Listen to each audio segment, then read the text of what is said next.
에드워즈 목사님은 어떤 특징을 갖고 있냐면 당시에 본인이 부흥을 경험하게 되잖아요. 예. 경험한 내용에 따라서 그 부흥을 그냥 일반적인 사고로 정리한 것이 아니라 성경을 토대로 정리했다는 부분이에요. 이따 제가 뭐 강의 시니까 말씀을 드리겠지만, 그래서 에드워즈 목사님이 탁월한 분이고 영적 거장이라고 표현을 할 수 있는 거예요. 당시에 이제 1차 대각성 운동, 2차 대각성 운동 이런 것들을 경험을 다 했지만 그 당시에 성경적으로 부흥에 대해서 조명한 분이 한 분도 없었다는 것이죠. 근데 에드워즈 목사는 부흥이라는 어떻게 보면 하나의 조직 신학적인, 그렇죠, 이런 주제 하나를 가지고 어떻게 이것을 풀어갔느냐, 성경 신학적 측면에서 이것을 바라봤다는 점입니다. 여러분, 우리가 이제 뭐 잘 알고 있듯이 우리가 신학을 함에 있어서 네 가지 신학이 중요하잖아요. 첫 번째 성경 신학이 중요하고요. 두 번째로는 조직 신학이 중요하고, 또 하나는 역사 신학이 중요하잖아요. 마지막 하나는 이제 실천 신학이 중요해요. 이걸 우리가 이제 사중 신학이라고 그러는데, 이 사중 신학이 우리 안에 체계화됨으로써 우리 신앙 생활을 할 수 있는 토대가 돼줘야 돼요. 근데 이런 거 없이 우리가 이제 살다 보면 지금 집사님 말씀대로 감정이 하나님이 주신 은혜일 수도 있고 아닐 수도 있어요. 감정을 통해서 하나님의 진리를 깨달을 수 있는데 감정이 아닌 또 다른 것으로 또 진리를 깨달을 수 있거든요. 그런 것을 지금 에드워즈 목사는 뭐라고 하냐면 소극적 표지라고 그러는 거예요. 제가 이제 책의 목차를 갖고 정리를 좀 해드리면서 그런 부분을 좀 말씀을 드릴게요. 그러면 그 소극적 표지는 내가 참된 믿음을 가지고 있는지, 다시 말해서 진정한 기독교인지에 대하여 판단할 수 있는 근거가 될 수 있다 없다를 논하는 거예요. 없다는 겁니다. 그게.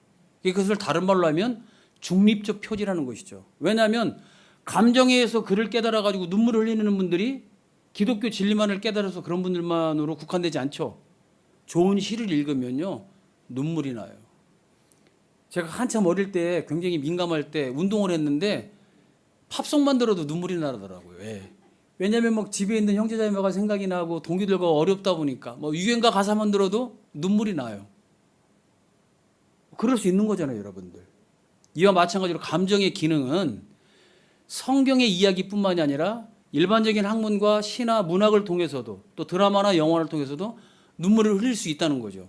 그렇기 때문에 그런 역사가 중립적 표지이다라고 설명을 해주는 거예요. 그게 바로 책의 2부가 되는 겁니다, 여러분들. 그런 것들을 제가 정리를 좀 해드리도록 할게요. 그래서 다시 원점으로 돌아가서 에드워즈 목사는 어떤 일을 했냐면 본인이 경험했던 부흥, 본인이 목회하면서 깨달았던 부흥에 대해서 성경적으로 접근한 탁월한 성경의 신학자였다. 그래서 우리가 에드워즈를 목사 신학자라고 부를 수 있다는 것이죠. 그러니까 여러분들은 오늘 이 시간에 에드워즈 목사를 만나게 되는데 그 목사님을 통해서 우리가 무엇을 보냐면 성경을 통해서 자기의 삶에 주변에 일어났던 모든 일들을 조명하는 일에 우리가 참여하게 된다는 것이죠. 그러니까 여러분들 앞으로 이 책을 읽게 되면 다른 그 무엇보다도 내 삶에서 일어나는 모든 것들을 현상에 입각해서 해석도 하고 느낄 수 있어요. 감정이 이반될 수도 있어요. 근데 그걸로 그치면 안 된다는 거예요. 어디까지 가야 되느냐? 성경의 말씀에 조명함을 받는 것이 더욱더 중요하다라고 이야기해 주고 있는 것이죠. 에드워즈 목사님이 신앙감정론을 쓴 이유는 딱 한 가지예요, 사실상. 우리가 진정한 신앙감정을 느낄 수 있는 방법이 뭐냐? 그 도구가 뭐냐? 바로 하나님의 말씀을 전하는 설교라는 거예요, 여러분들. 그게 이제 3부의 내용입니다. 3부로 보게 되면 여러분 나중에 제가 좀 더 자세하게 설명해 드리겠지만 성령의 임재를 통해서 사람이 거듭나게 되잖아요. 중생한 역사 이후에 하나님을 아는 지식들을 쭉 깨달아가요. 그 다음에 우리가 그 속에서 하나님의 말씀을 접하게 되는 것이죠. 이 말씀을 통해서 우리가 하나님의 거룩하심과 하나님의 위대하심을 알게 되는 거예요. 그런데 하나님이 그때 무슨 도구를 쓰시느냐? 성령이 조명하시는 설교를 통해서 우리의 신앙 감정이 충만하게 회복될 수 있다. 예배 시간에 행해지는 설교 행위가 없이는 절대적으로 이런 일이 일어날 수 없다라는 부분도 강조하고 있음을 여러분들이 기억하셔야 합니다. 그래서 에드워즈 목사는 여기서 예배 신학을 이야기해요, 여러분들. 예배를 무시하면 안 된다는 거예요. 예배를 떠난 다른 것들의 조명은 우리가 중립적 표지 또는 소극적 표지로 봐야 된다는 거예요. 예배 시간에 일어나는 성령의 충만한 역사를 통한 말씀의 조명, 즉 설교가 선포되어질 때에 우리가 하나님을 사랑하는 감정이 회복된다면 그때 내 감정에 의해서 눈물을 흘릴 수가 있고요. 이 세상을 살아오는 동안 한 번도 경험하지 못했던 새로운 감정을 느끼게 되면 이것은 적극적인 표지라는 거예요. 왜? 하나님이 사용하시는 말씀인 설교를 토대로 성령께서 충만하게 역사하셔서 우리 영혼을 깨우침으로 말미암아 이 신앙 감정이 살아난다는 것이죠. 자, 제가 여기서 여러분께 먼저 말씀 하나 드리고 싶은 이야기가 있어요. 그게 뭐냐면 성령의 임재와 성령의 충만함을 구분할 줄 알아야 된다는 거예요. 우리는 이미 구원 다 받았죠. 성령이 임재하신 분들이란 말이에요, 여러분들은요.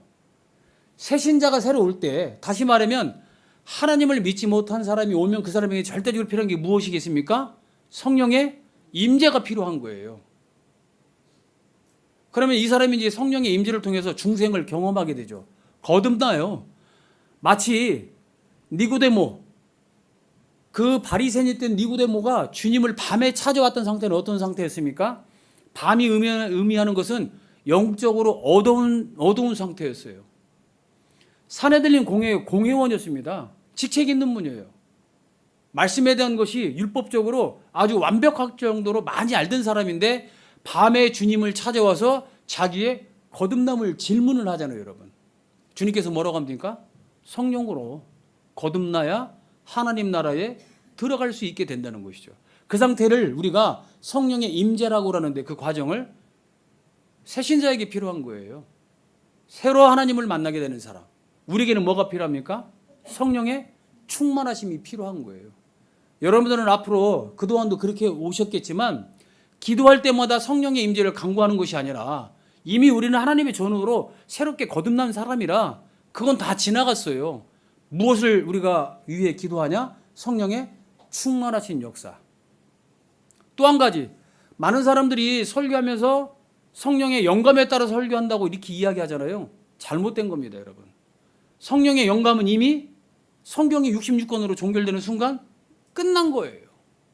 그런데도 지금도 말씀 연구 안 하고 강단에 올라와서 손 들고 막 기도하다가 오늘 하나님이 저에게 영감을 주셨는데 요한복음 1장 1절에 이렇게 나온단 말이죠. 사기꾼입니다. 조금만 더 나가면 사이비가 될 수 있는 사람들이에요. 성령의 영감은 끝난 시대예요. 우리는 성령의 영감 시대가 아니라 성령의 조명하심 시대에 살아가고 있는 거예요. 그 조명하심 속에서 무엇을 성령께서 하시느냐? 설교자의 입술을 통해서 하나님의 말씀을 전하기 때문에 그 말씀 안에서 우리가 신앙 감정을 회복할 수 있다는 겁니다. 그래서 예배가 중요하다는 거예요. 예배 신학을 얘기해요, 여러분. 그러니까 여러분, 우리가 이 신앙 감정의 3부가 성령의 적극적 표지를 이야기해요. 참된 믿음을 가지고 있는 적극적 표지를 가지고 우리가 그 사람이 정말 진정한 기독교인인가 그렇지 않은가를 구분할 수 있다는 거예요. 그래서 우리가 예배의 중요성, 기도의 중요성, 오늘 우리가 성찬을 나눴잖아요. 주님의 만찬에 함께 동참을 했는데 이런 모든 하나님의 은혜의 방편들을 무시하지 말자는 겁니다. 그 중에서 가장 으뜸인 것이 뭐냐? 하나님의 진리의 선포인 설교라는 거예요. 이거로부터 우리가 신앙을 회복하자. 이거로부터 감정을 회복하는 것이 신앙 감독력이 갖고 있는 목적 중에 가장 으뜸인 목적이 아닌가? 저는 그렇게 스스로 판단해 봤습니다. 왜냐하면 3부가 가지고 있는 내용들이 전부 다 그런 내용을 다루고 있어요. 여러분 잠깐 한번 책에 겉표지 한번 펴보실래요? 목차 한번 펴보세요.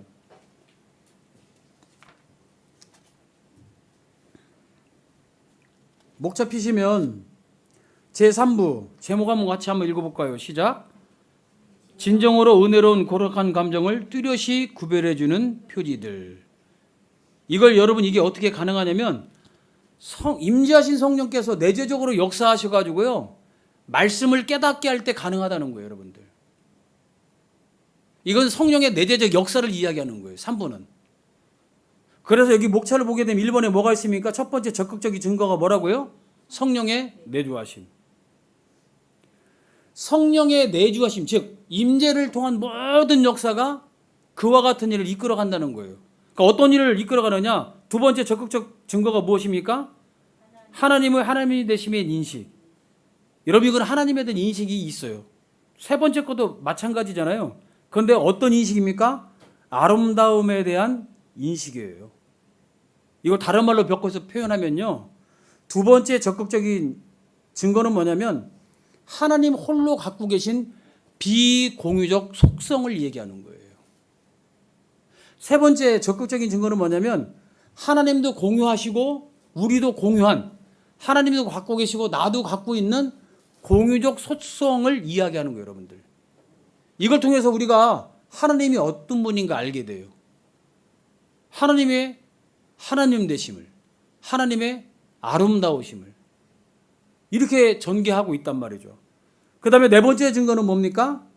하나님을 아는 지식이잖아요. 이거는 이제 인간이 가지고 있는 주관적인 문제에 대해서 이야기를 하면서 영적인 지식이 무엇인가를 서서 이야기해요. 그래서 여기서 무슨 표현이 나오냐면 영적인 미각과 감각이 살아난다는 거예요. 뭘 통해서? 말씀 사역을 통해서, 즉 임재하신 성령의 충만하신 역사를 통해서 하나님에 대하여 알고 하나님에 관한 일을 알게 되면 우리가 그런 것들을 깨닫게 된다는 거예요. 영적으로 체험한다는 거예요. 그 안에서 뭐가 일어나느냐? 신앙 감정이 살아난다고 쭉 이야기를 하는 겁니다, 여러분. 그래서 이런 맥락 속에서 제가 오늘 여러분께 말씀을 나누고자 합니다. 그래서 여러분 이 양 말씀 나누는 길에 잠시 후에 그렇게 좀 전개를 해드리도록 하고요. 오늘은 제가 PPT까지 준비를 해서 많은 분량을 준비를 했는데 시간 관계상 이 전체를 다 다루기는 어려울 것 같습니다. 그래서 제가 간략적으로 좀 지나갈 부분으로 지나가면서 그렇게 말씀을 나누도록 하고요. 무엇보다도 아까 우리 집사님이 고백하신 대로 이 강의를 통해서 신앙 감정으로 완전히 다 뛰는 것이 아니라 제대로 읽어갈 수 있는 출발선상에 여러분들이 서 있다라고 생각하시면 돼요. 그리고 여러분들이 정말로 하나님을 사랑하는 신앙 감정을 회복하기 위해서 사도 바울이 말한 것처럼 경주에 임해야 돼요. 다른 말로 하면 영적 전투겠죠. 그래야지 우리가 분별의 역사가 우리 안에 일어나요. 에드워즈 목사는요, 이 책을 통해서 성령께서 역사하시는 방법에 대한 분별력까지 이 안에 심어 놓은 거예요.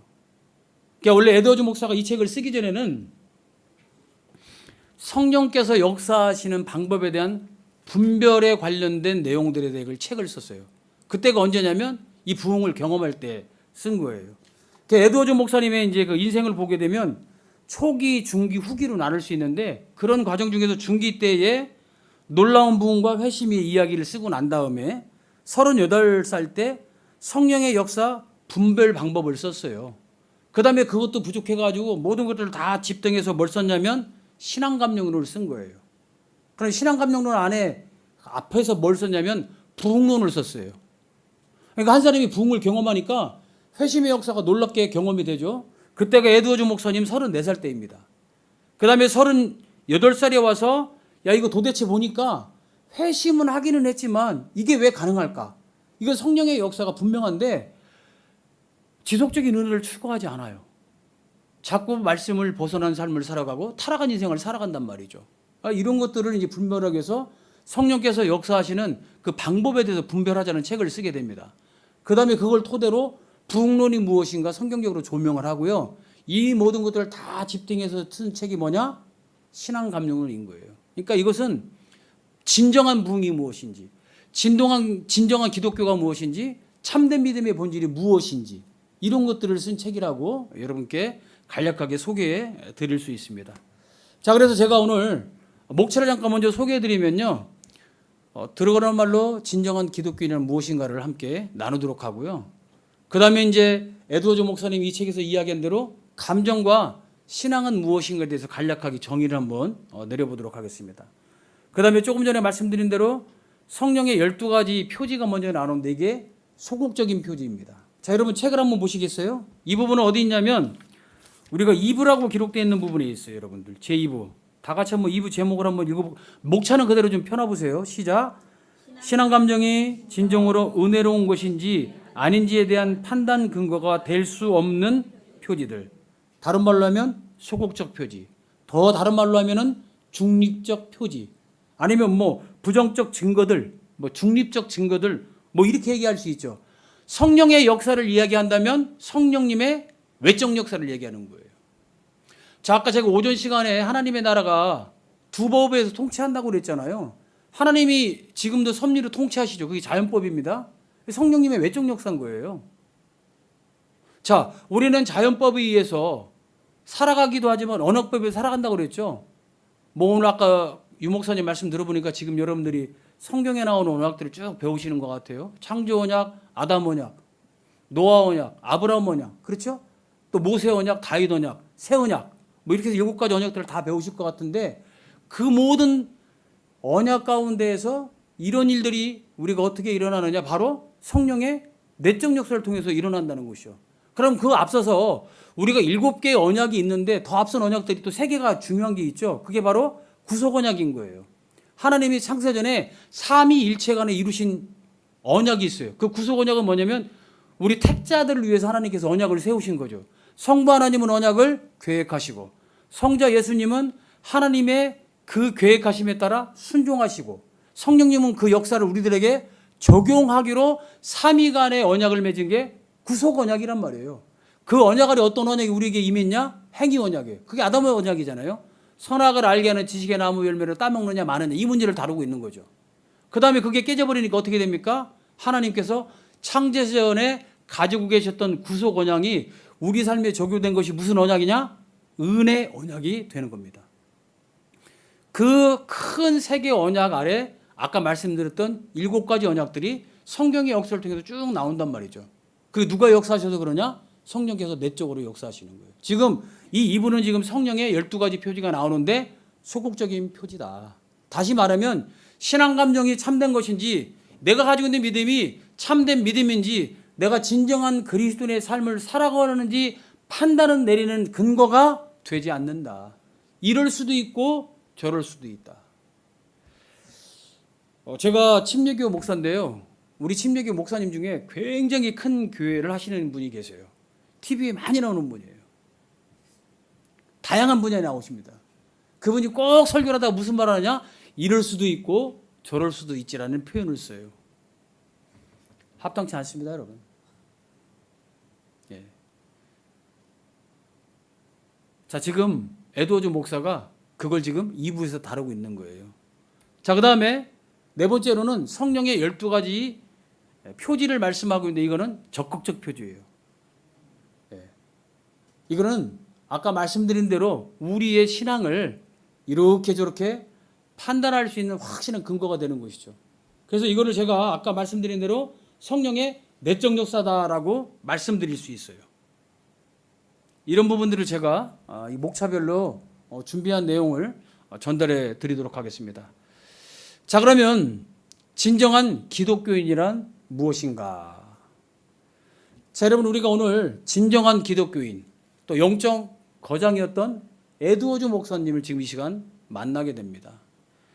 여러분, 에드워즈 목사님이 왜 영적 거장이라는 칭호를 받을 수 있었을까요? 에드워즈 목사님은 정말 목사 신학자였기 때문에 그렇습니다.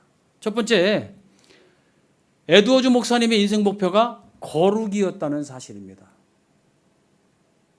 여러분, 이것은 하나님의 본성을 알아야만이 거룩이 무엇인지 알게 되는 거예요. 자, 자기 인생의 목표가 거룩이었다는 것은 여러분, 자기의 삶은 어땠을까요? 굉장히 윤리적이고 도덕적인 삶을 살아갈 수 있었겠죠.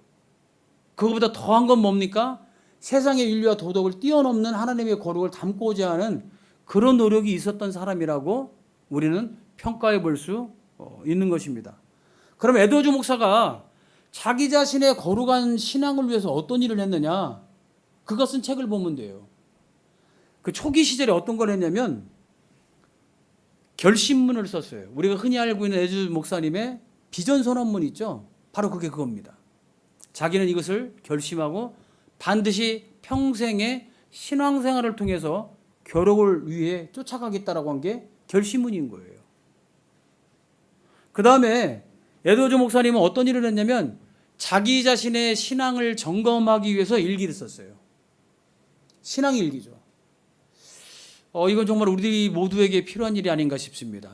예, 우리가 어릴 때 뭐 학교를 다니면서 일기 쓰는 법을 과제물 내듯이 늘 점검을 받고 그랬는데요. 정말로 거룩의 삶을 살기 위해서 에드워즈 목사님이 실천한 것처럼 이 신앙에 대한 이 일기를 쓰는 것도 상당히 필요하지 않을까 싶습니다. 바로 여러분들이 신앙 감정을 읽고 난 다음에 그런 거룩한 마음이 생기고 그런 일을 위해서 내 자신의 시간을 투자한다는 생각을 한다면 이 책을 제대로 읽은 분이라고 평가를 받을 수 있다라고 말씀드릴 수 있습니다. 그 다음에 에드워즈 목사님은 자서전을 썼어요. 그게 뭐냐면 신앙 회고록입니다. 그러니까 에드워즈 목사님은 어릴 때부터 정말 탁월하게 똑똑한 분이었어요. 굉장히 똑똑했습니다. 왜냐하면 제가 에드워즈 목사님을 쭉 보면서 여러 가지 책들을 갖고 요약 정리해 보니까요. 아까 말씀드린 대로 이 초기 때 23살 이전의 이 생활들이요. 대단합니다. 13살 때 예일대를 입학을 해요. 여러분들. 그분이 쓴 책을 보니까 여러분들도 대단한 거예요. 기죽을 거는 없습니다. 그때하고 지금하고는 뭐 세상이 엄청나게 차이가 나잖아요. 여러분들. 예? 1700년대 그 18세기에 우리 21세기를 살아가는데 훨씬 더 우리는 과학적인 도움을 받아가지고요. 에드워즈 목사님 이상으로 성경을 알 수가 있어요. 당시에는 이런 도구들이 없었지 않습니까? 지금 우리가 얼마나 큰 도구를 가지고 있어요. 다시 말하면 여러분, 우리는 아브라함보다도 훨씬 더 좋은 신앙을 가질 수 있다 없다? 있어요. 여러분들. 아브라함은 인생을 살아가면서 신앙 중에 성경을 볼 수가 없었잖아요. 성경책이 그때 기록이 안 돼 있었단 말입니다. 우리는 하나님의 계시가 완전히 만들어진 66권이 손에 있는데 왜 우리가 아브라함보다 믿음이 못한 사람으로 살아간다라고 생각을 합니까, 여러분? 다시 말해서 우리는 18세기를 살았던 에드워즈보다 훨씬 더 뛰어난 거룩을 추구할 수 있다는 것이죠. 그래서 하여튼 이렇게 탁월한 사람이에요. 그리고 17살에 졸업을 하는데 수석으로 졸업을 합니다. 예. 그 다음에 19살 돼가지고 신학 석사를 하게 돼요. 그리고 21살, 23살에 예일대학교 교수로 봉직을 합니다. 예. 남들 대학 갈 때 교수를 했다는 거예요, 여러분들. 근데 이게 왜 가능했느냐? 거룩이 목표가 있었어요. 비전선언문, 신앙 일기, 하나님을 닮고자 하는 거룩의 삶을 추구했기 때문에 일반인의 영역 가운데 있는 지식들을 다 탐구할 수 있었던 거예요. 여러분, 그게 배경이에요, 여러분. 내가 가지고 있는 열심, 내가 가지고 있는 학구적인 열의가 어디로부터 출발하느냐가 사람의 인생을 바꿔놓는다라고 우리는 간접적으로 볼 수 있지 않습니까? 이게 매우 중요한 거예요. 그 다음에 왜 에드워즈 목사가 영적 거장이란 말을 들을 수 있었느냐? 16세기에 일어났던 종교 계획을 계승해서 청교도 신학을 완성했기 때문에 그렇습니다. 에드워즈가 천재는 분명히 맞잖아요. 우리는 거기에 나가면 안 돼. 거기서 그치면 안 돼요. 뭐냐면 신학을 알았다는 거예요. 신학의 중요성을 깨달았다는 거예요. 자, 여러분, 신학은 무엇입니까? 한마디로 정의하면 하나님이 어떤 분이신가를 나누는 게 신학이에요. 또 신학은 무엇입니까? 그 하나님이 어떤 일을 하셨는가를 나누는 게 신학이란 말이에요, 여러분. 여러분, 지금 우리는 신학자로 이 자리에 앉아 있는 거 아닙니까? 하나님이 어떤 존재인가를 나누려고 에드워즈 목사가 감정론을 통해서 표현한 하나님을 보는 거예요. 그러면 그 하나님이 우리를 통해서 어떤 일을 하셨나? 구원의 역사를 이루게 하여 성령의 임재를 허락하시고 임재하신 성령께서 충만하게 역사하셔서 예배라고 하는 이 시간에 하나님의 말씀이 선포됨으로 내 삶이 변화되어 내가 신앙 감정을 회복할 수 있는 입장까지 간다는 것을 지금 나누고 있잖아요.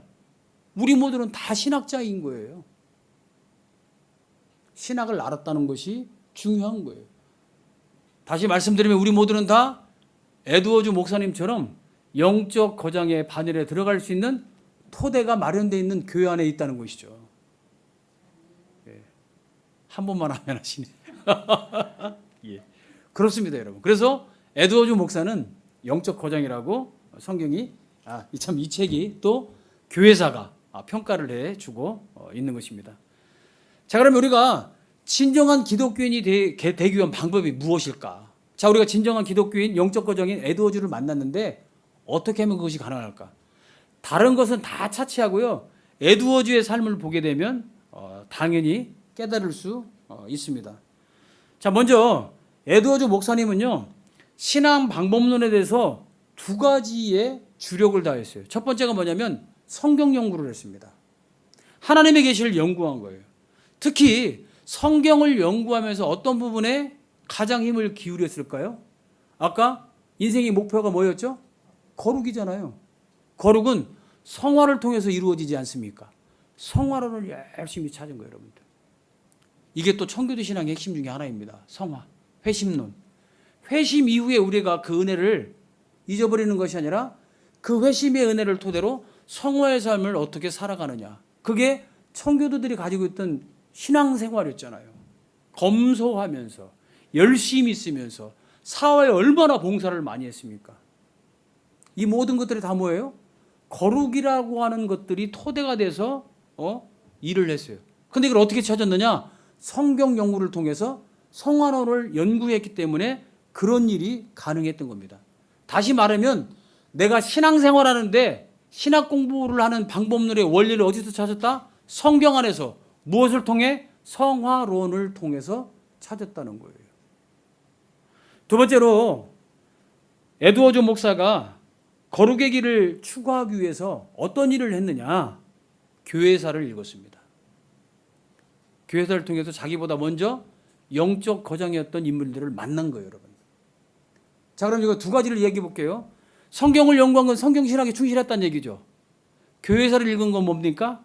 역사신학에 입각해서 인물들을 연구했다는 거예요.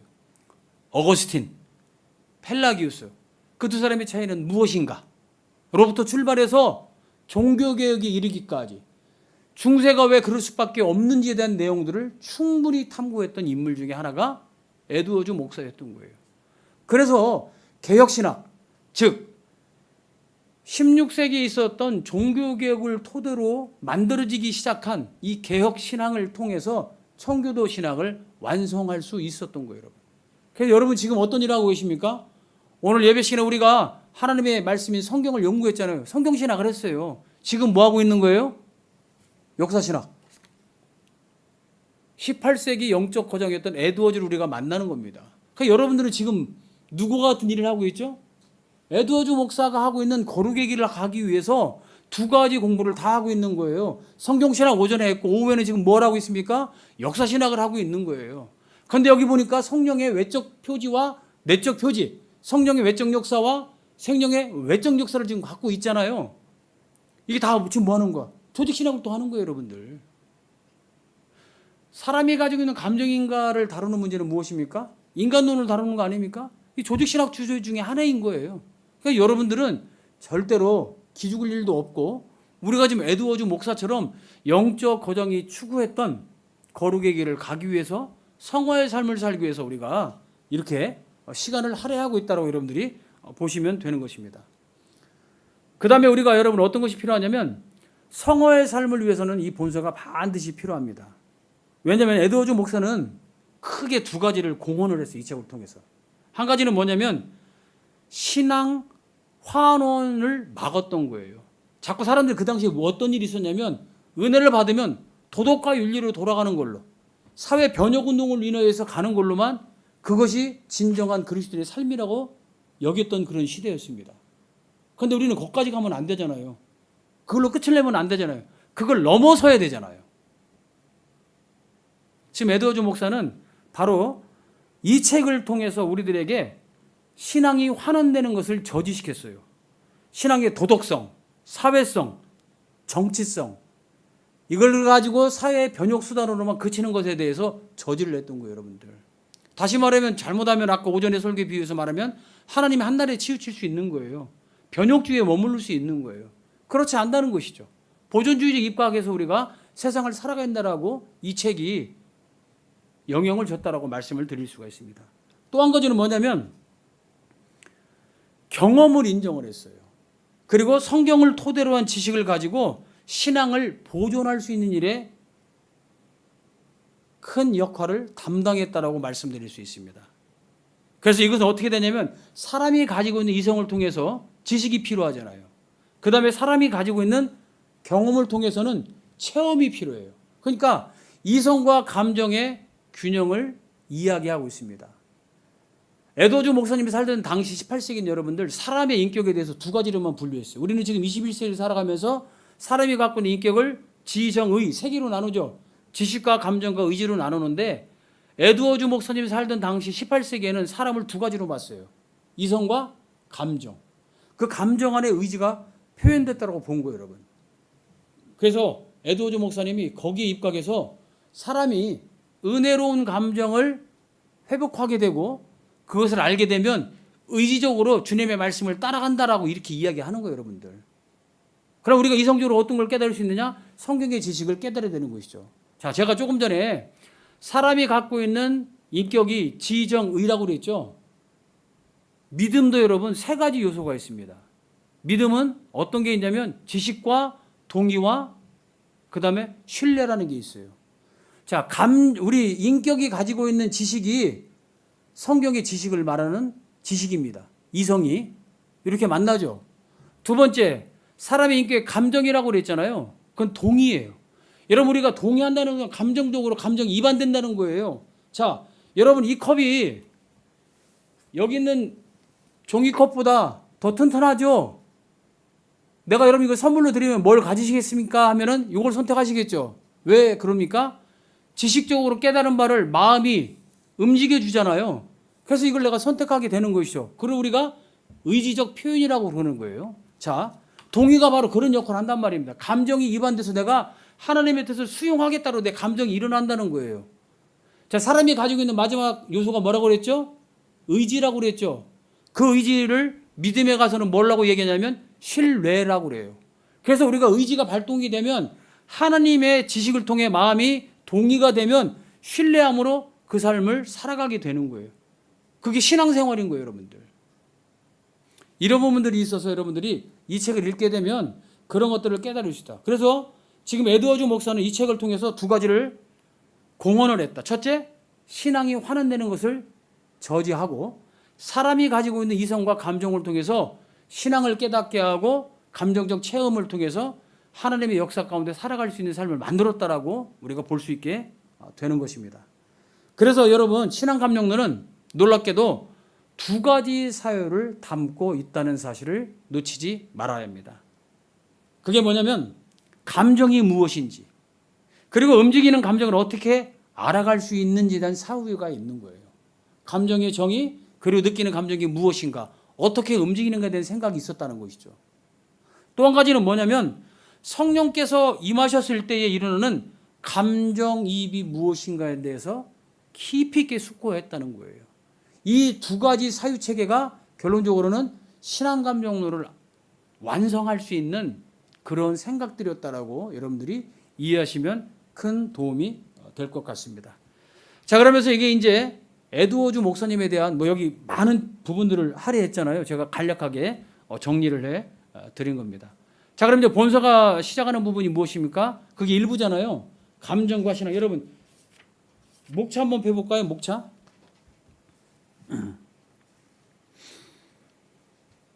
그게 이제 일부가 141쪽부터 시작이 되는데요. 제목 한번 읽어보도록 하겠습니다. 일부 제목 시작. 감정의 본질과 신앙에 있어서 감정의 중요성. 자, 감정과 신앙에 대해서 에드워즈 목사님이 어떻게 정의를 내리고 우리들에게 말씀을 전하는지 여러분들이 봐야 합니다. 자, 에드워즈 목사는 뭐라고 했냐면 감정은 상당히 실천적인 것이다라고 이야기했습니다. 여기 자글씨 한번 읽어볼까요? 다 같이 시작.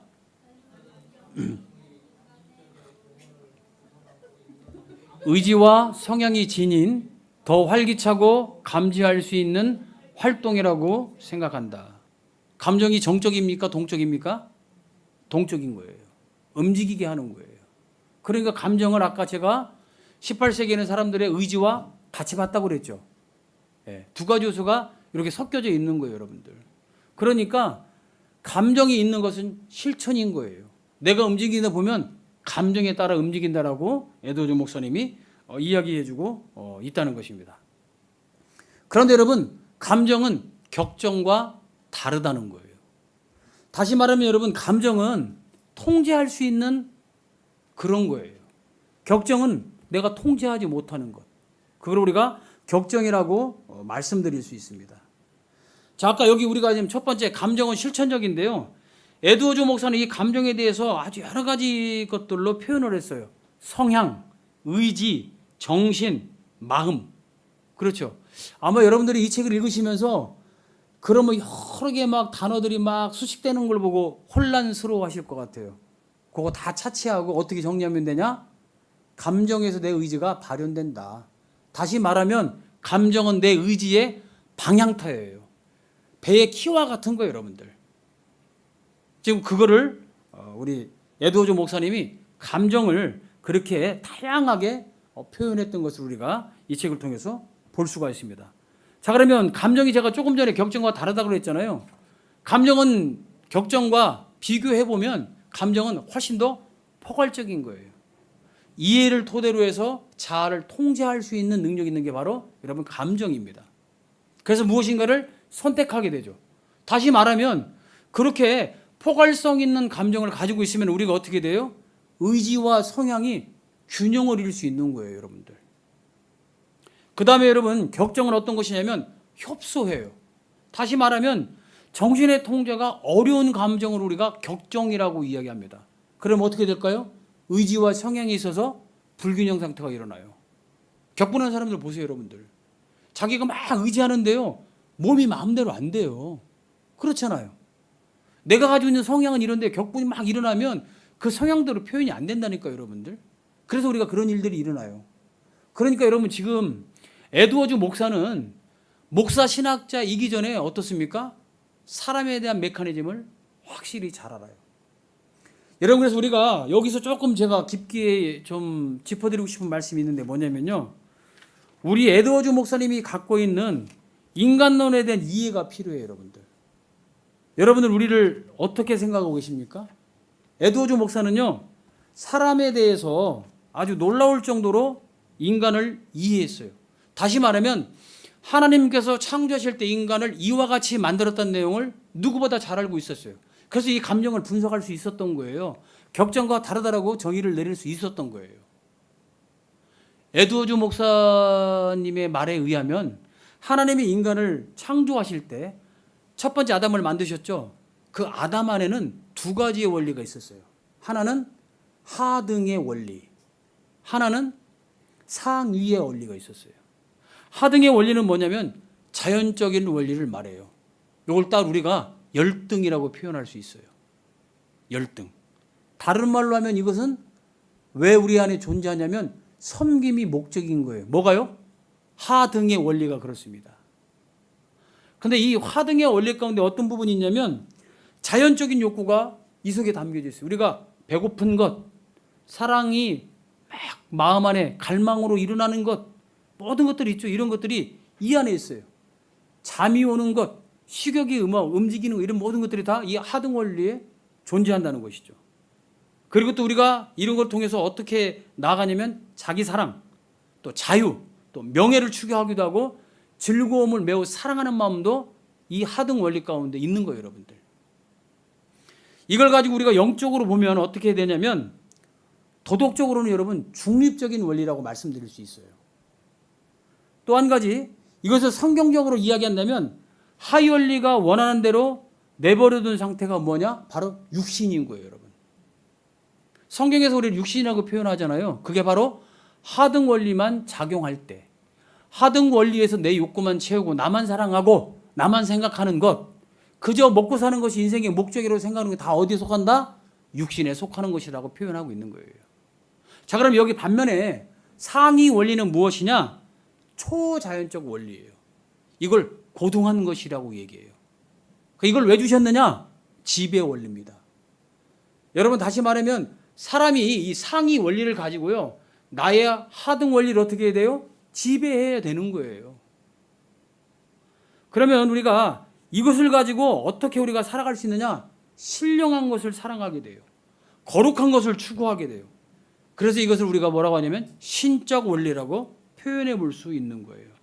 하나님을 이해하고 하나님을 사랑하는 이런 모든 일들이 상위 원리를 통해서 나타난다는 것이죠.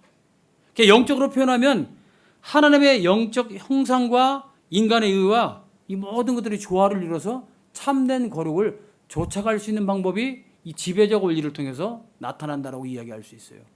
성경적으로 말하면 신성한 성품, 즉 거룩을 추구하는 삶이라고 성경은 말씀하고 있는 거예요. 그런데 여러분 이게 어떻게 됐습니까?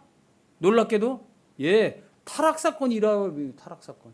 그래서 우리들에게 뭐가 남아있나요? 지금 하등 원리만 남아있고 상위 원리는 사라져버린 거예요.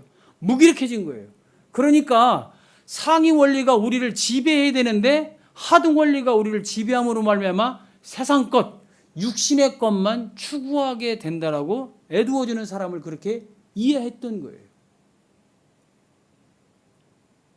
여러분, 자연신앙을 모르면 이 감정을 다룰 수 없는 거예요. 에드워즈 목사가 사람의 감정이 이런 것이다, 격정과 다른 것이다라고 이야기할 수 있던 것은 자연계시 학문에 있어서도 탁월한 실력이 있었기 때문에 가능한 것이죠. 그리고 이것을 가지고 어떻게 합니까? 신앙과 견주어 생각하게 된 거예요, 여러분들. 분석력이 대단하잖아요. 여러분, 우리가 내 자신 안에 있는 감정과 격정을 이와 같은 방법으로 구별해 보는 것 참 바람직하지 않겠습니까? 물론 에드워즈 목사님처럼 쪼개고 쪼갤 수는 없어요. 그런데 여러분, 우리가 이와 같은 내용을 좀 알고 있다면 내 현재의 상태는 하등 원리가 작용하는 감정의 상태, 내가 현재 지금 느끼고 있는 이 감정은 상위 원리가 작용하는 상태인 것을 알 수가 있잖아요. 그럼 여러분, 내 신앙생활이 얼마나 명백하게 보입니까? 제대로 보이는 거예요. 신앙의 탄탄한 대로가 눈앞에 보이는 거예요, 여러분들. 이런 분석을 안 하니까 때론 이랬다 저랬다, 이리 갈까 저리 갈까. 그거 경상도 말로 사투리를 쓰면 뭐라고 하죠? 지랄이라고 그래요, 지랄. 온전한 길을 못 가고 곁길로 자꾸 가는 걸 지랄이래요. 나 그거 굉장히 나쁜 말인 줄 알았더니 그 경상도 사투리 지랄이 참 좋더라고요. 그런 일이 왜 일어나느냐? 사람에 대한 이해가 부족해서 내가 지랄하고 살았더라고. 한때는요, 여러분들. 저는 에드워즈 목사님 책을 통해서 뭘 배웠냐면 분별하는 게 중요하구나. 구분이 필요하다. 사람에 대한 메커니즘을 이해할 수 있는 것, 그리고 이것을 성경의 토대 안에서 나를 정립해가는 과정이 바로 거룩의 삶의 출발점이라는 사실을 우리가 알게 된다는 것입니다. 그래서 여러분, 이런 것 때문에 에드워즈 목사는 이렇게 감정과 격정이 다르다라고 이야기할 수 있습니다. 그러니까 여러분, 정말 어려운 이야기인데 신앙 감정론을 잘 알면 에드워즈가 가지고 있던 인간론 또한 우리가 기초적으로 알고 있어야지 도움이 될 것이다. 그래서 제가 조금 준비를 하면서 이런 부분들을 여러분께 첨언해 드리는 것입니다. 자, 그 다음에 감정은 두 가지 의지의 활동이라고 그랬어요. 자, 아까 18세기는 사람을 이성과 감정이라고 봤다고 그랬죠. 그게 사람의 인격이라고 그랬는데 감정 안에 의지가 포함되어 있는 게 바로 이 부분이에요. 두 가지 활동이라고 이야기를 하죠. 첫 번째, 어떤 의지의 활동이 있느냐? 동정의 활동이 있고요, 열정의 활동이 있다는 거예요, 여러분들. 자, 동정은 뭡니까? 고통당하는 사람을 사랑하는 감정, 그 고통을 슬퍼하는 이 공존의 감정을 우리가 동정이라고 그래요. 그게 의지적 활동입니다, 여러분. 감정에 의해서 의지가 발현되는데 어떻게 궁밀한 마음을 갖게 된다는 거예요, 여러분. 또 한 가지는 뭐냐면 열정입니다. 조금 전에 말씀드린 대로 내가 이 하나의 사물이 좋다 나쁘다 감정적으로 판단하게 되면 어떻게 돼요? 사든지 버리든지 깨든지 쓰든지 할 거 아니에요. 이게 바로 여러분 뭡니까? 열정인 거예요. 사물에 대한 호감 내지는 반감이 바로 열정이라고 얘기합니다. 그게 뭐다? 의지의 활동이라는 거예요. 뭐에 의한? 감정에 의한 활동이다라고 에드워즈 목사님은 이 책을 통해서 이야기해주고 있는 것입니다. 그러면서 에드워즈 목사님이 이런 모든 내용을 어떻게 정리를 했느냐? 성경신학자잖아요. 자, 자연계시, 인간론, 역사신학을 다 통해서 쭉 깨달은 바를 어디로 기결시키느냐? 바로 베드로전서 1장 8절 말씀을 통해서 확신교리를 정립합니다. 청교도 신학에서 굉장히 중요한 거예요. 자기 구원에 대한 이 확신. 회심론의 핵심 중에 핵심입니다. 성화론의 핵심 중에 핵심인 거예요, 여러분들. 내가 구원받은 것이 확신되지 않으면 어찌 살아갈 수 있습니까? 그러면서 에드워즈 목사님이 인용했던 말씀을 다 같이 한번 읽어보도록 할까요? 베드로전서 1장 8절 말씀입니다.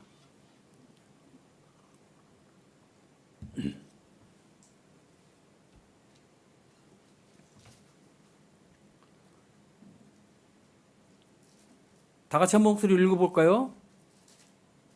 시작. 예수를 너희가 보지 못하였으나 사랑하는도다. 이제도 보지 못하나 믿고 말할 수 없는 영광스러운 기쁨으로 기뻐하나니. 자, 여러분, 이 확신교리가 이해가 되십니까? 여기 보니까요, 초자연적 시각이 일어났다는 거예요. 누구에게? 믿음 있는 형제들에게. 보지 못하였으나 사랑하는도다. 이건 초자연적 시각입니다, 여러분. 인간의 눈으로 볼 수 없는 거예요. 누구를? 예수를. 예수를 내 영적인 눈으로 볼 때에 여러분 신앙 감정이 일어나는 거예요. 그게 참된 믿음의 본질을 가지고 있는 거예요. 내가 구원받은 사람이 확증되는 그 역사가 바로 이곳에 있는 거예요, 여러분들. 우리는 구원받으면 성령의 임재를 통해서 거듭남을 경험하잖아요. 그때 뭐가 생기느냐? 초자연적 시각이 일어나는 거예요. 예수님을 안 봤잖아요. 예수님을 만났습니까? 그런데 우리가 초자연적 시각에 의해서 예수님을 만난 사람이 되고 예수님을 볼 수 있는 존재가 되는 거예요, 여러분들. 두 번째, 그 초자연적 시각에 의해서 우리가 어떤 결과물을 가지고 살아가게 됩니까? 즐거움으로 기뻐하나니. 무엇 때문에? 영광스러운. 그 영광이 말로 표현할 수 없는 영광이라는 거예요. 이걸 토대로 해서 지금 에드워즈 목사님은 확신교리를 정립했어요. 자, 여러분, 우리가 말할 수 없는 영광스러운 즐거움을 기뻐한다라고 이야기해요. 무슨 감각입니까? 초자연적 감각인 거예요. 누굴 통해서? 성령의 임재를 통해서. 내가 변화를 받고 새 생명을 얻게 되면 이 감각이 살아나는 거예요. 그게 여러분 신앙 감정이죠. 네, 지금 그 얘기를 하고 있는 거예요. 영광의 능력을 즐거움으로 기뻐하나니. 우리 삶이 하나님의 영광을 볼 때에 기뻐한다라고 이야기합니다. 여러분, 어거스틴 잘 아시잖아요. 어거스틴 목사님은 사람의 행복을요, 헬라 철학 입각에서 정리를 했어요. 행복이 뭐냐? 인간이 가지고 있는 육고를 충족할 때에 자기가 행복을 느낀다는 거예요. 그래서 행복에 대한 갈망이 뭐냐라고 얘기해요. 행복에 대한 그 갈망함이 바로 사랑이라는 거예요, 여러분들. 여기 지금 보니까 우리가 하나님의 영광스러운 그 사랑의 마음이 회복되면 우리 모두가 다 이 즐거운 이 일에 동참하게 되고 충만한 기쁨을 누릴 수 있게 된다는 거예요. 무엇에 의해서? 초감각적 체험을 통해서. 앞서서 초자연적 이 시각이 열릴 때에 이런 일이 가능하다라고 설명해 주고 있는 것입니다. 이걸 통해서 여러분, 우리가 가지고 있는 이 회심에 대해서, 우리가 가지고 있는 이 성화에 대해서 우리가 확신할 필요가 있다라고 그렇게 정리해 볼 수 있습니다. 자, 이제 이렇게 감정이 무엇인가에 대해서 에드워즈 목사님이 소개를 해주고 있고요. 그래서 에드워즈 목사님은 결론적으로 뭐냐? 참된 신앙은 대체로 어디 안에 있다? 거룩한 감정 안에 있다는 거예요. 내가 이 영광스러운 즐거움에 기뻐하지 않는 것은 참된 믿음이 없는 거예요. 참된 믿음에 신앙이 없는 거예요. 거룩한 감정이 살아날 때에 그와 같다라고 이렇게 베드로전서 1장 8절을 통해서 이야기해 주고 있습니다. 자, 이제 이어서 그런 말씀의 내용을 토대로 감정은 참된 신앙을 구성하는 중요한 요소다라고 이야기해 줍니다. 여기 보면요, 제가 여러분 10가지로 정리해 놨어요. 첫 번째, 참된 신앙의 감정 안에 있음을 누구도 부인할 수 없다는 거예요. 그 다음에 두 번째로는 하나님은 인간에게 감정을 주셨고 행동의 발원지로 삼으셨다는 거예요. 아까 이제 우리가 에드워즈 목사님이 이해했던 인간론을 보니까 다 이해되셨죠? 세 번째로 믿음의 일들은 감정의 영향만큼 사람의 영혼을 사로잡을 수 있어요. 여러분, 내 감정이 믿음에 의해서 사로잡힘을 받게 되지 않습니까? 이 모든 것들이 타인들에게 사랑으로 전달되는 거예요. 그 다음에 에드워즈 목사님이 강조했던 건 뭐냐면 성경은 도처에서 믿음과 감정을 깊이 있게 연관시키고 있다는 점을 강조하고 있다는 거예요. 그래서 여러분, 우리의 감정은 성경의 말씀과 뗄래야 뗄 수가 없다. 하나님의 계시를 회복한 사람만이 진정한 이 믿음의 감정을 가질 수 있다라고 이야기해 줍니다. 다섯 번째로 성경은 사랑 안에 참된 믿음이 있음을 가르치고 있다는 거예요. 여섯 번째로 탁월한 성도들의 믿음과 경건은 거룩한 감정 안에 있다라고 이야기합니다. 여러분, 믿음이 없으면 경건이 있을 수 없어요. 그리고 믿음이 없으면 거룩한 감정이 살아날 수 없어요. 다시 말하면 여러분, 하나님의 진리를 우리가 들을 때에 그런 감정이 살아나는 거예요. 그 감정에 의해서 우리가 선택하게 됐죠. 아까 감정은 의지적 활동이라고 그랬잖아요. 예, 열정을 갖고 하나님이 말씀하신 그런 일들을 선택해 가면서 살아가는 거죠. 그래서 여러분들은 그 감정의 이반 때문에 지금 이 시간에 이런 성경 공부를 시간 아까운지 모르고 몸 피곤한지 모르고 졸음이 오는 걸 쫓아내면서 이렇게 앉아있는 거 아닌가요, 여러분들? 바로 그거예요, 여러분. 지금 그렇게 우리가 믿음에 의한 이런 거룩한 감정, 이 경건의 삶을 살아갈 수 있음을 깨닫게 됩니다. 7번째, 예수님도 사랑이 넘치는 심령을 가지셨다는 분인 것을 여러분들 잊지 마셔야 합니다. 그래서 우리가 예수를 닮아가야 되는 거예요, 여러분. 그 사랑의 감정. 하나님을 사랑하고 우리를 사랑하셨기 때문에 독생자가 이 땅에 오셔서 과감하게 당신의 생명을 주신 것 아니겠습니까? 사랑이 근본인 거예요, 여러분들. 그 다음에 하늘에 속한 믿음과 경건도 대부분 감정 안에 있다는 거예요. 자, 여러분, 제가 이제 6번째 보니까 탁월한 성도들의 믿음과 경건은 거룩한 감정 안에 있다고 그랬잖아요. 이 사람들이 그런 걸 왜 가질 수 있었겠습니까? 계시신학 때문에 그래요. 계시신학. 여러분, 프랑키스커스 유니우스라는 신학자가 있어요. 목사님이죠, 그분은. 그러니까 종교개혁 2세대인데요. 이 사람이 참된 신학이란 무엇인가라는 책을 썼어요. 거기서 신학을 아주 일명요연하게 정리를 해줬는데요. 어떻게 얘기냐면 신학은 딱 두 가지가 있대요. 크게 출발할 때. 하나는 원형 신학이 있고 하나는 모형 신학이 있어요. 원형 신학은 말 그대로 하나님 존재 자체입니다. 우리가 범접할 수 없죠. 그건 설명해야 되지 않겠어요? 근데 우리는 모형 신학을 해요. 모형 신학. 근데 이 모형 신학에는 또 어떤 신학이 있냐면 하나님의 모형 신학이 있고 상대적인 모형 신학이 있어요. 하나님의 원형 신학은 뭐냐면 하나님 자체에 대해서 말씀하는 그런 내용만 있는 거예요. 하나님만 가지고 있는 모형 신학인 거예요. 인간이 이해할 수 있는 부분이겠죠. 상대적인 신학이 있는데 그 신학은 뭐냐면 그 신학은 또 세 가지로 나눠져요. 첫 번째, 연합 신학이 있어요. 예수님만 가지고 있는 신학. 지금 7번째에 있는 그 목록이 예수님도 사랑이 넘치는 심령을 가지시는 분이 뭐냐면 예수님은 연합 신학을 가지고 있는 분이에요. 사랑으로 얘기한다면 하나님의 신적인 사랑과 인간의 육신을 입고 이 땅에 오신 인간이 할 수 있는 최고의 모든 사랑을 갖고 있는 신학이 바로 연합 신학인 거예요, 여러분들. 자, 6번에 보면은 탁월한 성도들의 믿음과 경건은 거룩한 감정이 있다고 그랬죠. 그거는 제가 좀 이따 설명해 드릴게요. 그 다음에 이제 자, 모형 신학 안에는 상대적 신학이 있는데 그 상대적 신학 안에 연합 신학이 있다고 얘기했잖아요. 또 한 가지는 바로 바라봄의 신학이 있습니다. 바라봄의 신학은 누가 하냐면 영적인 존재.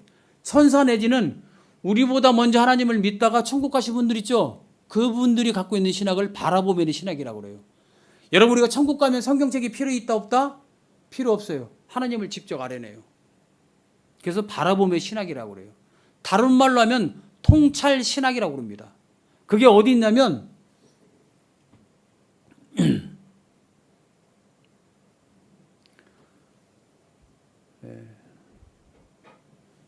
예, 여기 8번에 있네요. 하늘에 속한 믿음과 경건도 대부분 감정 안에 있다. 연합신학의 존재들이 그렇다는 거예요, 여러분들. 그 다음에 6번째는 제가 말씀드리고 싶은 모형신학 가운데서도 상대시학 안에 포함된 계시신학이에요. 이건 뭐냐면 탁월한 성도들의 믿음과 경건은 거룩한 감정 안에 있다는 얘기는 뭐냐면 계시, 성경 66권을 통해서 진리를 깨달은 사람들이 가지고 있는 믿음, 그 믿음에 의해서 경건과 거룩의 삶이 이어질 수 있다는 거예요.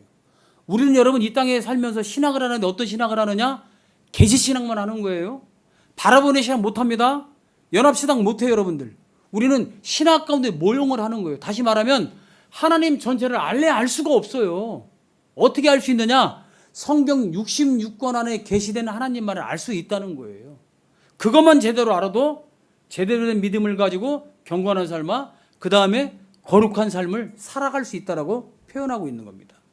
저는 그래서 이렇게 항목들을 좀 정리하면서 그래, 신학적으로 이렇게 접근해 볼 수 있다라고 해서 여러분께 도움을 위해서 설명을 드립니다. 그 다음에 9번째, 하나님께서 참된 믿음과 경건의 표현 수단으로 제정하신 양식을 보면 분명하다. 아까 말씀드린 예배, 성례전, 세례식 이런 것들 여러분 절대 우리가 간과해서는 안 된다는 거예요. 특히 강조하고 싶은 게 뭡니까? 설교 사역을 통한 성령의 조명하신 그 역사. 이걸 통해서 우리가 신앙 감정을 회복할 수 있음을 우리가 분명히 알아야 돼요. 그래서 이 모든 양식들, 세례를 베풀고 또는 침례를 베풀거나 성찬식을 하거나 주의 만찬을 하거나 이 모든 일들, 예배를 드리고 기도하는 이 모든 일들이 귀중하다라고 우리가 볼 수 있는 것입니다. 마지막 10번째, 성경은 죄를 마음의 완악함과 연결시킴으로써 참된 믿음 또는 거룩한 심령이 대부분 감정 안에 있음을 보여준다. 여러분, 우리가 죄를 깨닫지 못하면 감정도 판단을 못해요. 하나님이 이 땅을 우리가 구원받은 존재로 살아가면서 죄악 가운데 내버려 둔 것은 하나님께서 우리들에게 더 큰 은혜가 무엇인지 깨닫게 하기 위함이에요. 다시 말하면 책의 제목대로 표현하면 더욱더 놀라운 신앙 감정을 죄된 나의 모습을 보면서 회복할 수 있는 기회를 제공하고 계시다는 거예요. 여러분들, 죄를 여러분 피할 줄 알아야 돼요.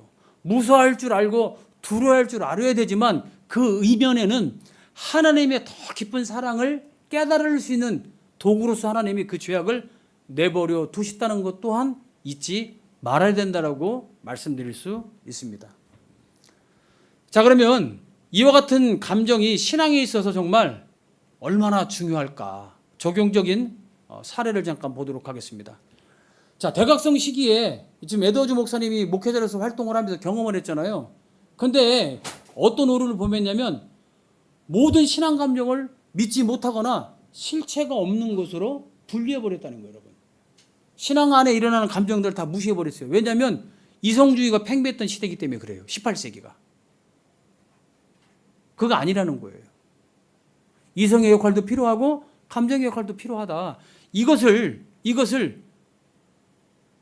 변증하기 위해서 이 책을 쓴 거예요, 여러분들.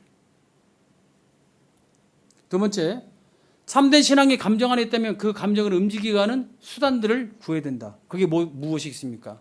은혜의 방편들, 예배, 기도, 찬양, 말씀, 성례전, 세례식, 이 모든 것들이 필요한 거예요, 여러분들.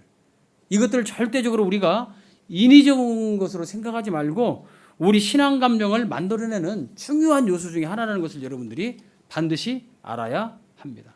그리고 여러분, 더불어서 지금 여기 들고 있는 이런 신앙 서적들을 열심히 읽어야 되는 거예요. 목사님의 설교를 듣고 또 들어야 되는 거예요, 여러분. 성전연에 참여할 때마다 여러분들이 신앙 감정을 회복한 상태에서 참여를 해야 되는 것이죠. 예배를 드릴 때마다, 찬양을 드릴 때마다 그런 일들이 기도할 때마다 반복적으로 일어나야 된다는 점을 반드시 기억하시기 바랍니다. 자, 신앙 감정에 무반응한 자도 믿음과 연관되어 있음을 깨닫게 됩니다. 신앙 감정이 전혀 없는데도 감정에 의해서 움직일 수 있다는 것. 사람이 가지고 있는 메커니즘이잖아요. 그렇죠? 하등의 원리가 지배하는 상태에서도 감정적인 이반이 일어날 수 있다는 것. 우리가 잊지 말아야 합니다. 자, 그러면 이제 본론적으로 들어가서 에드워즈 목사님이 이 책을 쓰면서 성령의 외적 역사 또는 성령의 내적 역사를 무엇이라 표현했냐면 소극적 표지와 적극적 표지로 나눠놓은 거예요. 이제 지금까지는 여러분 이 책의 일부를 다루었습니다. 2부는 보면 여러분들 책 표지를 잠깐 한번 펴보시겠습니까?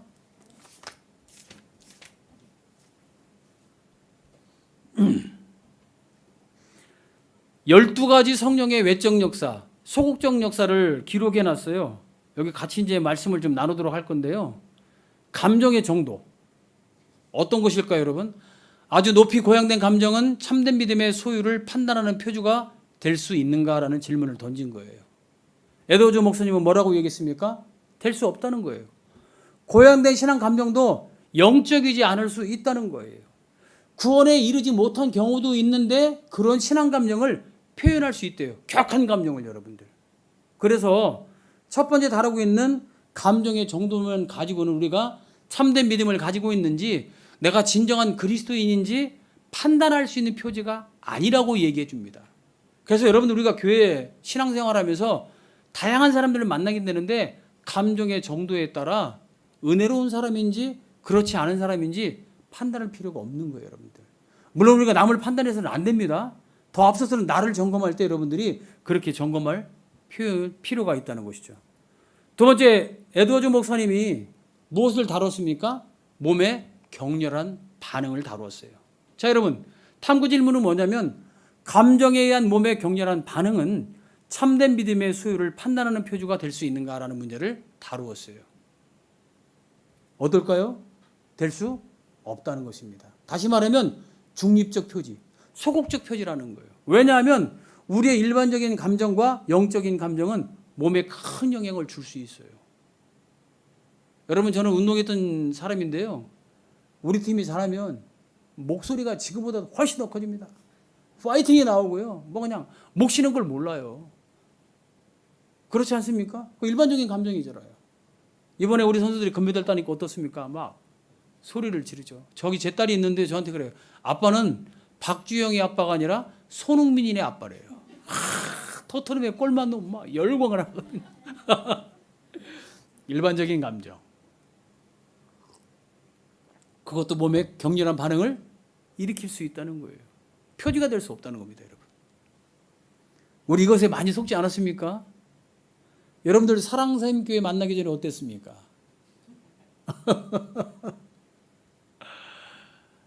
제가 늦지막히 신학을 가기 위해서 순종하는데 한 1년 6개월, 2년 기도했거든요. 제 주변 분들이 맨 그런 분들한테 인도하더라고요. 격렬한 반응을 일으킬 수 있는 목회자, 부흥 강사 많이 쫓아다녀 봤습니다. 아우, 이 신앙 감정 안 만났더라면 지금 제가 그거 하고 있을 건데. 어디서요? 제주도에서. 바람 쐬면서 한라산 중턱에 올라가가지고. 자, 세 번째 다룬 문제가 뭡니까? 신앙과 신학에 대한 관심사. 탐구 질문이 이거예요.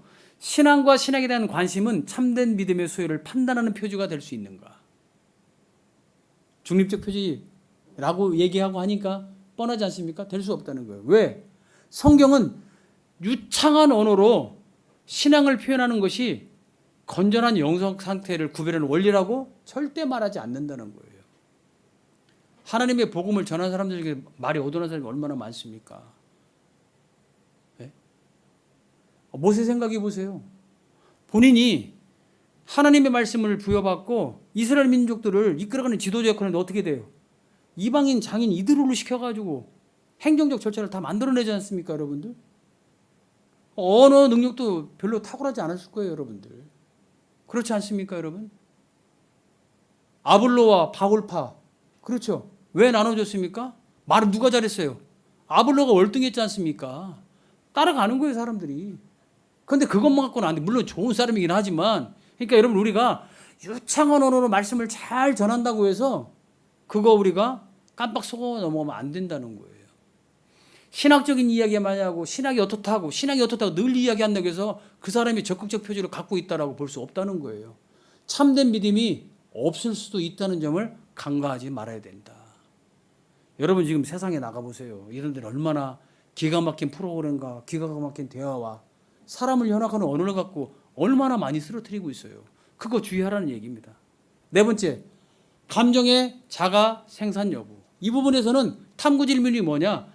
자의적으로 생산하지 않은 감정은 참된 믿음의 소유를 판단하는 표지가 될 수 있을까? 내가 만들어내지 않았어요.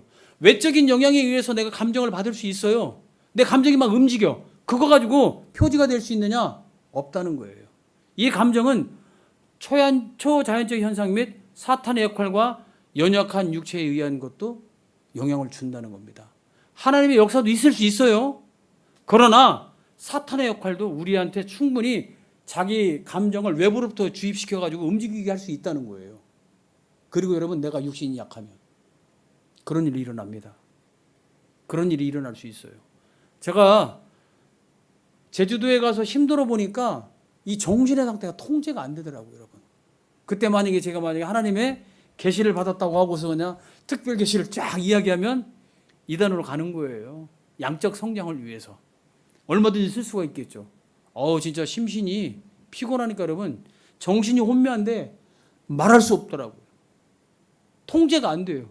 그럴 때 혹시 사탄이 내 속에 딱 들어와 가지고 하나님의 계시라고 이야기하면서 나에게 감정을 막 이반시키고 막 말씀을 막 넣어준다고 생각을 해보십시오.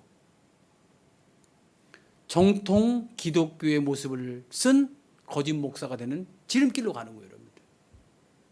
그래서 항상 우리가 초자연적 형상 또는 사탄의 역할, 나의 몸의 상태를 점검할 필요가 있다는 것이죠. 자, 다섯 번째, 성경이 갑자기 떠오른다. 탐구 질문. 신앙 감정에 의하여 말씀이 떠오르는 것은 참된 믿음의 소유를 판단하는 표지가 될 수 있는가? 없다. 없답니다. 오히려 지성의 역할과 감정의 역할이 교차하기에 갑자기 떠오르는 말씀에 대한 맹신주의에 주의해야 합니다. 매일 아는 말씀만 가지고 몇 구절 외운 거 가지고 옛날에 성경 69절 다들 외우셨죠? 안 외우셨습니까? 그거만 갖고 그냥 기독교가 다 통일이 돼버리는 거야. 그죠? 말씀 가득 갖고 다니면서 막 버스 안에서 지하철 안에서 막 보면은 그냥 막 큰일 나요. 맹신주의 돼버리는 거예요. 우리가 성경을 볼 때 어떻게 봐야 됩니까? 하나님 나라, 그렇죠? 하나님의 언약, 하나님의 구속사라는 큰 틀에서 성경을 봐야 돼요. 그리고 이 세상을 봐야 돼요. 근데 그냥 몇 69절 외운 거 가지고 그냥 성경이 그냥 막 만사 형통의 일로 걸어가는 거죠, 여러분들. 무슨 일만 생각나면 내 얼굴에 탁 떠오르면 그게 그냥 하나님이 주신 계시의 말씀이라고 서로 위로하고 눈물 흘리고 기도했던 소그룹 모임들 다 있었잖아요.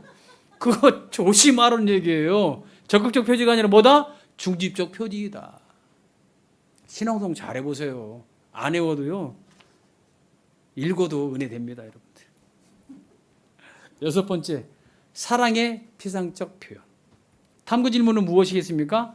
감정 체험 중 나타난 사랑은 참된 믿음의 소유를 판단하는 표지가 될 수 있는가? 없다는 거예요. 사랑은 참된 믿음의 생명이고 본질이며 요체이지만 분명히 모조품이 있다는 거예요. 여러분, 우리가 잘 속는 게 짝퉁 아닙니까? 가짜가 다 어디서 나와요? 명품에서 나오는 거예요. 기독교의 진짜 사랑을 모방한 가짜 사랑에 빠질 수 있다는 거예요. 마치 사탄이 우리 안에 들어오면요, 예수님의 사랑처럼 속삭일 수 있다는 겁니다, 여러분. 그거 조심하라는 거예요.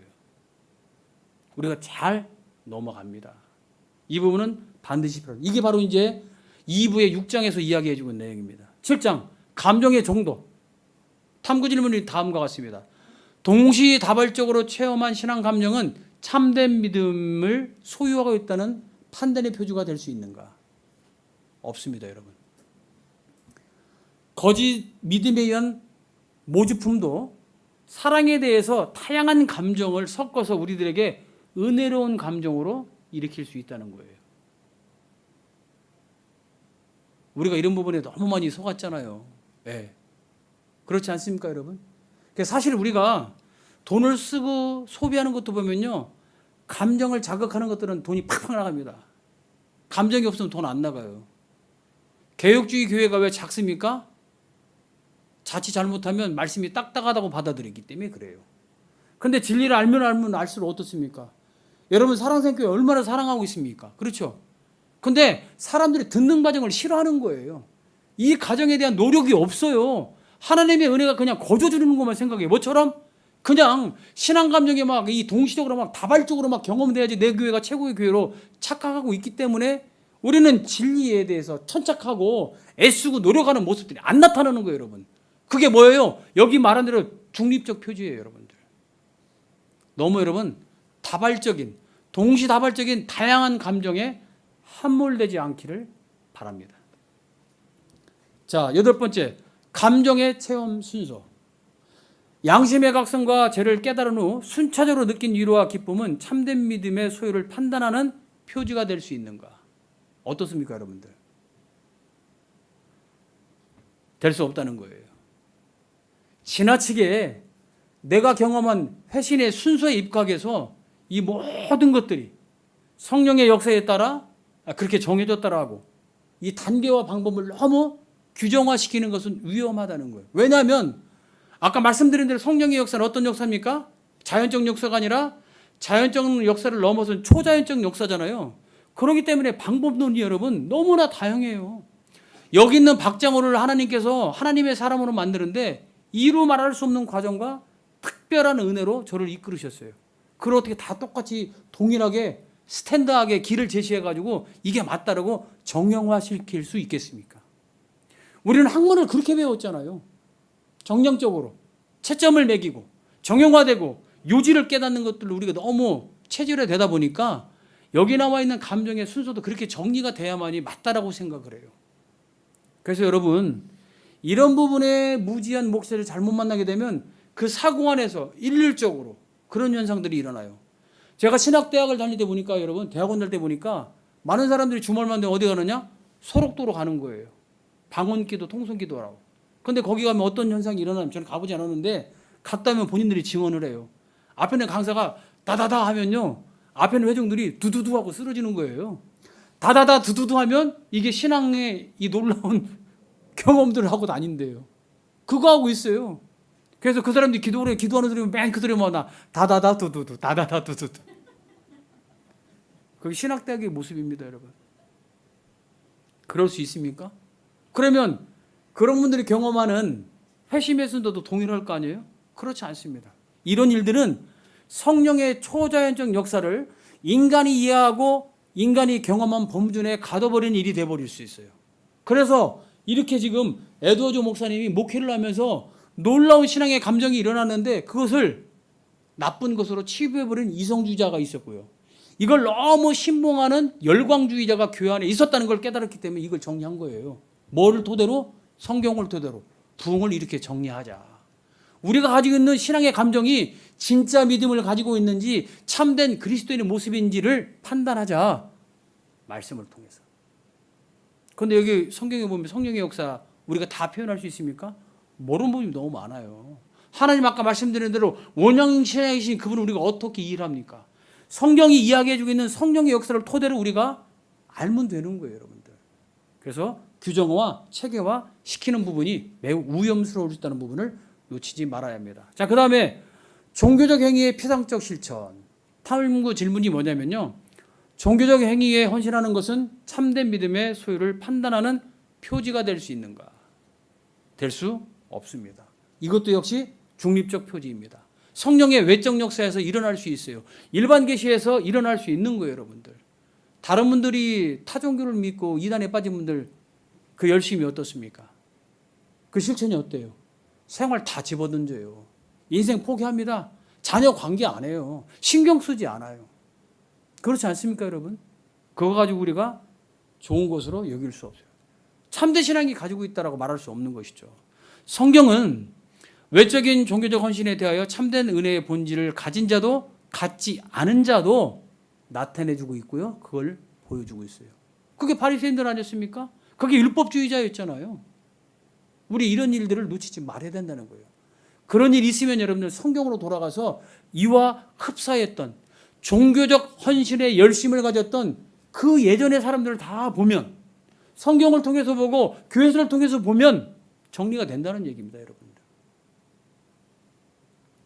10번째, 찬송을 열심히 부르는 일. 하나님께 찬양으로 영광을 돌리는 것은 참된 믿음의 소유를 판단하는 표지가 될 수 있는가? 그럴 수 있고 그렇지 않을 수도 있다. 이것도 역시 여러분 중립적인 표지입니다. 왜냐하면 하나님께 찬양으로 영광을 돌려도 그 감정의 본질을 확실히 알 수 없기 때문에 그렇습니다. 그래서 여러분 찬송가를 선별해서 부르라고 개혁주의 교회들이 부르짖는 이유가 있는 거예요. 우리가 접하는 이 찬양들이 여러분 개인 신앙 감정에 입각한 찬양들이 많아요. 그런 복음성가가 얼마나 많습니까? 그럼 어떻게 돼요? 찬송가만 열심히 부르는 열심만 있는 것이지 진리를 통해서 진리에 입각한 찬송시를 통해서 만들어낸 찬양을 안 드릴 수 있어요. 그러면 자기 감정에도 호소하고 끝나버리고 하고요. 우리가 또 신앙에 대한 체험에 있어서 간증하는 사람들이 함몰당할 수 있다는 것이죠. 여러분 이거 반드시 기억하셔야 합니다. 마지막 11번째네요. 자신 구원의 확신. 신령한 감정적 체험의 확신은 참된 믿음의 소유를 판단하는 표지가 될 수 있는가? 이것도 중립적 표지라는 것입니다. 왜냐하면 성경은 그리스도를 영적으로 보지 않고도 믿을 수 있다고 말하지 않기 때문에 그렇습니다. 영원한 생명에 이르게 하는 믿음은 하나님의 아들을 보는 것이며 그를 신뢰하는 것이기 때문에 그렇습니다. 아까 우리가 확신교리 봤죠? 무슨 시각이 필요하다고요? 초자연적 시각. 뭘 통해서? 성령의 임재와 충만한 역사를 통해서 그와 같은 일들을 경험해야 된다는 것입니다. 마지막으로 성령의 소극적 표지 12번째, 타인에 의한 구원의 확신. 탐구 질문은 다음과 같습니다. 표출된 외적 감정을 통해 다른 성도에게 감동을 주는 것은 참된 믿음의 소유를 판단하는 표지가 될 수 있는가? 될 수 없다는 거예요. 왜냐하면 참된 성도들에게는 누가 참되게 믿는 사람인지 아닌지 확실하게 구분할 수 있는, 분별할 수 있는 영이 없기 때문에 그렇습니다. 하나님의 영만 하시는 일이죠. 성령께서 하시는 일이에요. 사람의 영으로 할 수 없음을 반드시 기억하시기를 바랍니다. 매우 중요한 부분입니다. 남들이 너 구원 얻었다 확신해 주면 그냥 그대로 믿고 가는 분들이 많잖아요. 그렇지 않습니다, 여러분들. 성령은 어떤 역사를 일으킵니까? 우리 안에 말씀을 깨닫는 조명의 역사를 일으켜요. 말씀이 새로워지는 거예요. 그걸 통해서 우리가 말씀을 사모하게 되는 것이죠. 그걸 통해서 우리가 어떻게 되는 것입니까? 진리를 깨달음으로 말미암아 구원의 확신을 얻게 되는 거예요. 그렇게 가야지 타인이 말한 것 같고 우리가 알 수 없다라고 말씀드릴 수 있습니다. 자, 그래서 조금 전에 말씀드렸던 이 소극적 표지는 그렇게 우리가 논의를 마칠 수 있게 되는 것입니다. 자, 그다음에 이제 마지막으로 에드워즈 목사님이 얘기하는 적극적 표지 12가지가 기록되어 있습니다. 근데 이 적극적 표지가 주는 4가지 유익이 있어요. 첫 번째, 우리가 어떤 유익을 누릴 수 있냐면 거짓 교사들과 위선자들의 교회 침투를 봉쇄할 수 있습니다. 교회는 우리잖아요. 우리 자신에게 거짓 교사들의 유혹에 빠지지 않을 수 있도록 그렇게 봉쇄하는 역할을 한다는 것이죠. 또 한 가지는 뭐냐면 은혜와 은혜의 방편을 무시하지 못하게 합니다. 예배를 사랑하게 하는 거예요. 기도하게 만드는 거예요. 정말 하나님을 사랑하는 감명하고 찬양할 수 있게 되는 거고요. 성례전에 거룩한 마음으로 참여할 수 있는 마음의 토대가 마련될 수 있다는 것을 우리는 이 책을 통해서, 적극적 표지를 통해서 깨닫게 됩니다. 세 번째로 성도의 참된 감정과 거짓 감정을 구별해 주는데 도움이 됩니다. 이 성도는 누굽니까? 타인을 말하는 게 아니에요. 여러분 자신을 말하는 겁니다. 우리가 이 책의 유익을 얻고 타인을 판단하면 안 돼요, 여러분들. 내 신앙의 상태가 어떤지. 그리고 정말 어려운 분이 있다면 함께 모여서 목사님과 함께 이야기하는 가운데에 그분을 위해서 기도해 준 일에 주력할 수 있게 되는 것입니다. 네 번째, 성도의 순수한 믿음의 수단이 무엇인지 알게 됩니다. 여러분, 성령의 조명에 따라 성경의 계시를 깨달아 가는 거예요. 이게 적극적 표지가 우리들에게 주는 유의라고 말씀을 드릴 수 있습니다. 자, 그러면 적극적 표지가 어떻게 일어나느냐? 성령의 내주하심을 통해서 일어난다는 거예요. 다시 말하면 참으로 영적임의 은혜로운 감정은 성령께서 임재하셔서 내 안에서 역사하실 때 발생한다는 거예요. 그래서 그런 사람을 신약성경은 뭐라고 하냐? 영적인 사람이다라고 부른다는 것이죠. 그래서 여러분, 성령의 증거는 여러분 내적인 소리나 어떤 생각이 아니라 뭐라고요? 마음에 행하시는 하나님이 효과적인 사역이라는 걸 반드시 기억하시기 바랍니다. 그 효과가 먼저 뭘로 나타나요? 신앙 감정으로 나타나는 거예요, 여러분들. 그런데 우리는 자꾸 뭐예요? 조유도 우선의 책, 하나님의 음성을 듣는 방법, 이런 거에 신경 쓴다고요. 안 된다는 거예요, 여러분들. 음성 말씀해 주지 않아요. 생각이 떠오르는 걸로 그렇게 판단하면 안 되는 겁니다. 성령은 나를 변화시킨다고요. 그 제일 먼저 오는 게 뭐냐? 성경의 지식을 통해서 마음의 동의가 일어나고 내가 의지적으로 하나님을 신뢰할 수 있는 사람으로 거룩한 감정이 내 안에 살아 움직이게끔 해주신다라고 말씀해 주고 있는 거예요. 초자연적 역사를 통해서. 그걸 우리가 성령의 충만한 역사다라고 이야기할 수 있는 겁니다. 그래서 여러분, 성령의 임재심은 직접적인 음성과 떠오르는 현상이 아니라 성령의 사역과 감화, 감동입니다. 이 감화되고 감동의 역사를 통해서 우리 신앙 감정이 일어나는 거예요, 여러분들. 두 번째 표지, 하나님 되심에 대한 인식. 이건 뭐냐면 여러분, 내주하신 성령께서 충만하게 역사하시고 공유할 수 없는 하나님의 속성을 깨닫게 하는 거예요. 아까 제가 신학적으로 표현하면 원형신학. 하나님만이 가지고 있는 속성, 편재성, 영원성, 시간과 공간 속에 하나님은 어디든지 계시고 영원히 계시잖아요. 이런 모든 것들을 성령께서 깨닫게 해주신다고요. 여러분들. 뭐 이런 속성들을 여러분 유병수 목사님 통해서 많이 배우셨으니까 제가 말씀드리지 않습니다. 그 다음에 참된 성도가 갖는 사랑의 근본적인 기초는 뭐냐? 하나님이라는 거예요.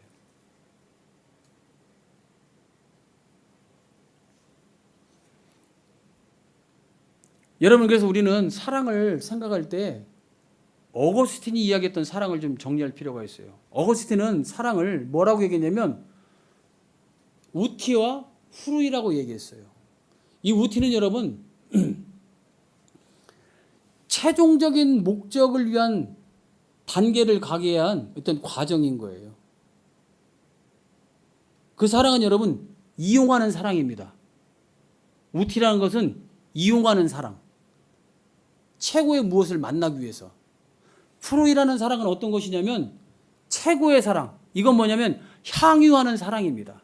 그러니까 사랑 안에는 여러분 이용하는 것과 향유가 있어요. 우리가 사람이 직감할 수 있고 느낄 수 있는 모든 것들은 여러분 이용하는 사랑인 거예요. 그런데 우리가 향유할 수 있는 사랑은 뭐냐면 하나님뿐입니다. 이 사랑, 그래서 여기서 지금 사랑의 근본적인 기초는 하나님이시다. 프루이 사랑을 해야 돼요, 우리가. 이거는 최고의 신이신 그분을 사랑하는 마음이 우리 안에 있어야 됩니다. 그러면 내가 내 몸을 사랑하듯이 이웃을 사랑하라고 말씀하셨죠? 예수님께서. 그게 마태복음 22장인가요? 거기 어떻게 됩니까? 이웃 사랑. 여러분, 그거는 여러분 최종적인 하나님의 사랑을 향유할 수 있는 과정 중에 있는 것을 여러분들이 아셔야 돼요. 성도를 사랑하는 것은 이용하기 위함은 아닙니다. 향유적이기는 하지만 그러나 이것은 하나님을 향유하는 단계성 속에서의 이웃사랑이고 내 자신의 사랑인 거예요. 결국은 말씀드리면 나를 사랑하지 못하는 사람은 이웃을 사랑할 수 없고 나와 이웃을 사랑하지 못하는 사람은 하나님의 사랑을 향유할 수 없는 과정이라고 보시면 되는 거예요. 그런데 우리가 육체가 사랑하고 원하는 여러 가지 일들은 뭡니까? 그냥 그것은 이용하는 것뿐인 거예요, 여러분. 이런 분류가 반드시 필요해요. 사실 이것도 제가 한 20분 정도 설명을 해드려야 되는데 간략적으로 제가 말씀을 드린 겁니다. 그래서 우리가 이렇게 근본적인 사랑이 하나님 사랑인 것을 반드시 깨닫고 그걸로부터 우리의 이 감정들이 움직이는 원천인 것을 반드시 알아야 돼요. 하나님 사랑이 없으면 신앙 감정이 일어날 수 없다는 얘기죠. 그래서 여기 지금 에드워즈 목사님은 자아사랑은 시녀와 같다라고 얘기한 거예요. 우티. 최종적인 후르의 사랑, 향유할 수 있는 사랑. 우리가 영원히 사랑할 수 있는 것은 하나님 한 분을 향유하게 된다는 것입니다. 자, 세 번째 적극적 표지. 하나님의 아름다움에 대한 인식. 이건 여러분 공유할 수 있는 속성인 거예요. 하나님이 갖고 계시고 우리도 갖고 있는 것. 기쁨, 사랑, 인내, 절제, 오래 참음 뭐 이런 것들이 있잖아요. 다 이게 공유할 수 있는 속성인 거예요. 자, 그러니까 지금 에드워즈 목사님은 뭐 어떻게 지금 접근합니까? 삼위일체 하나님을 먼저 소개하는 거예요. 성령의 역사, 성부 하나님이 이런 분이시다. 자, 우리가 이걸 통해서 어떻게 합니까? 하나님께서 일하심을 알게 되는 거예요. 하나님의 본성적인 완전성과 도덕적인 완전성을 깨닫게 돼요. 뭘 통해서? 공유할 수 있는 속성을 통해서. 여기서 말하는 본성적인 완성은 뭐냐면요, 하나님의 위대하심을 얘기하는 거예요. 우리가 공유한 속성 갖고 하나님처럼 해보려니까 정말 하나님은 위대해. 또 도덕적인 완전성을 얘기하는 게 뭐냐면 하나님의 거룩함을 얘기하는 거예요. 내가 말씀에 따라 아무리 거룩의 삶을 살라고 해도 하나님의 거룩을 따라갈 수 없는 것을 뭘 통해 할 수 있느냐? 하나님의 공유할 수 있는 속성을 통해서 알게 돼요. 그거를 지금 에드워즈 목사는 아름다움에 대한 인식이라고 표현하고 있는 거예요, 여러분들. 지금 그러니까 에드워즈 목사님은 적극적 표지가 일어나면 성령이 임재하셔서 역사해내고 내가 그 변화를 통해서 하나님이 어떤 분인가를 알아야 돼요. 속성별로. 그걸 이야기해주고 있는 것입니다. 자, 네 번째, 하나님을 아는 지식. 내주하신 성령께서 믿음을 통해 하나님의 일하심을 알게 하심으로써 은혜로운 감정을 창조해 주신다. 자, 아까 제가 말씀드렸죠. 신학은 뭐라고 그랬습니까? 하나님이 어떤 분인가? 하나님이 우리를 위하여 무슨 일을 하셨나? 지금 좀 전에 두 개 말씀드렸던 하나님의 뭐 거룩함과 그 아름다우심은 뭐예요? 하나님의 속성을 얘기했다면 지금 어떤 분을 얘기합니까? 하나님의 일하심을 얘기하는 거예요.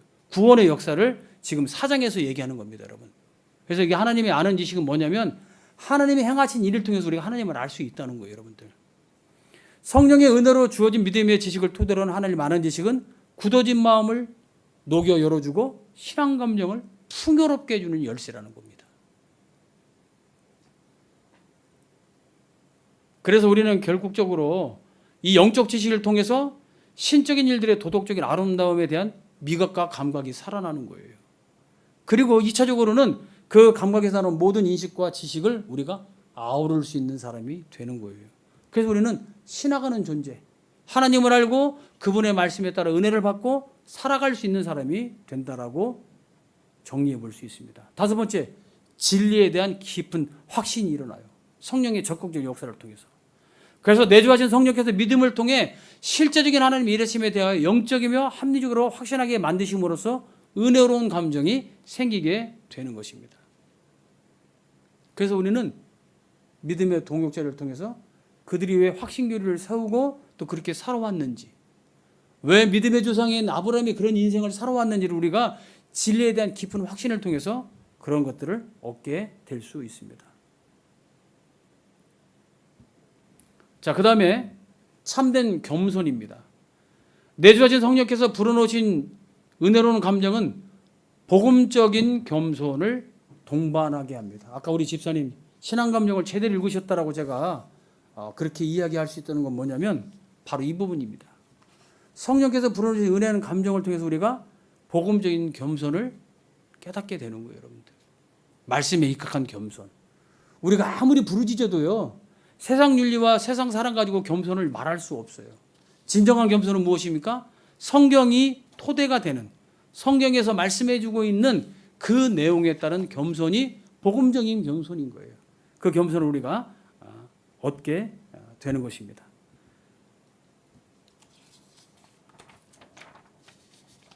그게 뭡니까? 바로 자기 대표적으로 자기 부인이 일어나는 거예요, 여러분들. 그래서 율법적인 겸손은 거부둔남이 없어도 가능하지만 복음적인 겸손은 성도만의 것으로서 자신이 무능한 존재이며 혐오할 만한 심령을 가진 존재임을 아는 감각에 의해서 이것이 입증되는 거예요. 이런 감각이 있다면 나는 복음적인 겸손을 가지고 살아가려고 애쓰는 참된 신앙의 본질을 가진 기독교인이라고 말할 수 있게 되는 것입니다. 자, 7번째, 성품의 변화. 내주하신 성령께서 불어넣으신 은혜로운 감정은 본성의 변화를 동반해 준다는 것이죠. 그래서 여러분, 성령께서 우리들에게 영적인 깨달음을 주세요. 그래서 현재 영혼의 작용과 감각 상태를 변화시켜 줌과 동시에 영혼 본성 자체를 완전히 변화시켜 준다는 우리가 믿고 따라갈 수 있게 되는 거예요. 성령의 역사를 통해서 이루어져요, 여러분들. 그게 뭡니까, 여러분? 하나님 말씀을 듣는 순간부터 일어나는 것이죠. 그래서 여러분, 설교 사역이 매우 중요하다라고 제가 그렇게 여러분께 말씀해 드릴 수 있는 것입니다. 자, 여러분, 그래서 우리는요, 회심이 본질적으로 우리의 기질을 완전히 뿌리 뽑는 것으로 생각해서는 안 돼요. 그건 뭡니까? 죄로부터의 탈출을 의미하는 거예요, 여러분. 그리고 그 회심의 기점을 통해서 어떻게 하게 됩니까? 성화의 삶을 통해서 성령의 역사 가운데 나의 본성이 끊임없이 고쳐져가는 전반적인 내용들을 경험해 가고 살아가는 것이 신앙인 거예요. 그때 우리의 성품이 변화를 느끼게 된다. 간혹 실패한다 할지라도 이미 임재하신 성령은 떠난다 안 떠난다? 떠나지 않아요.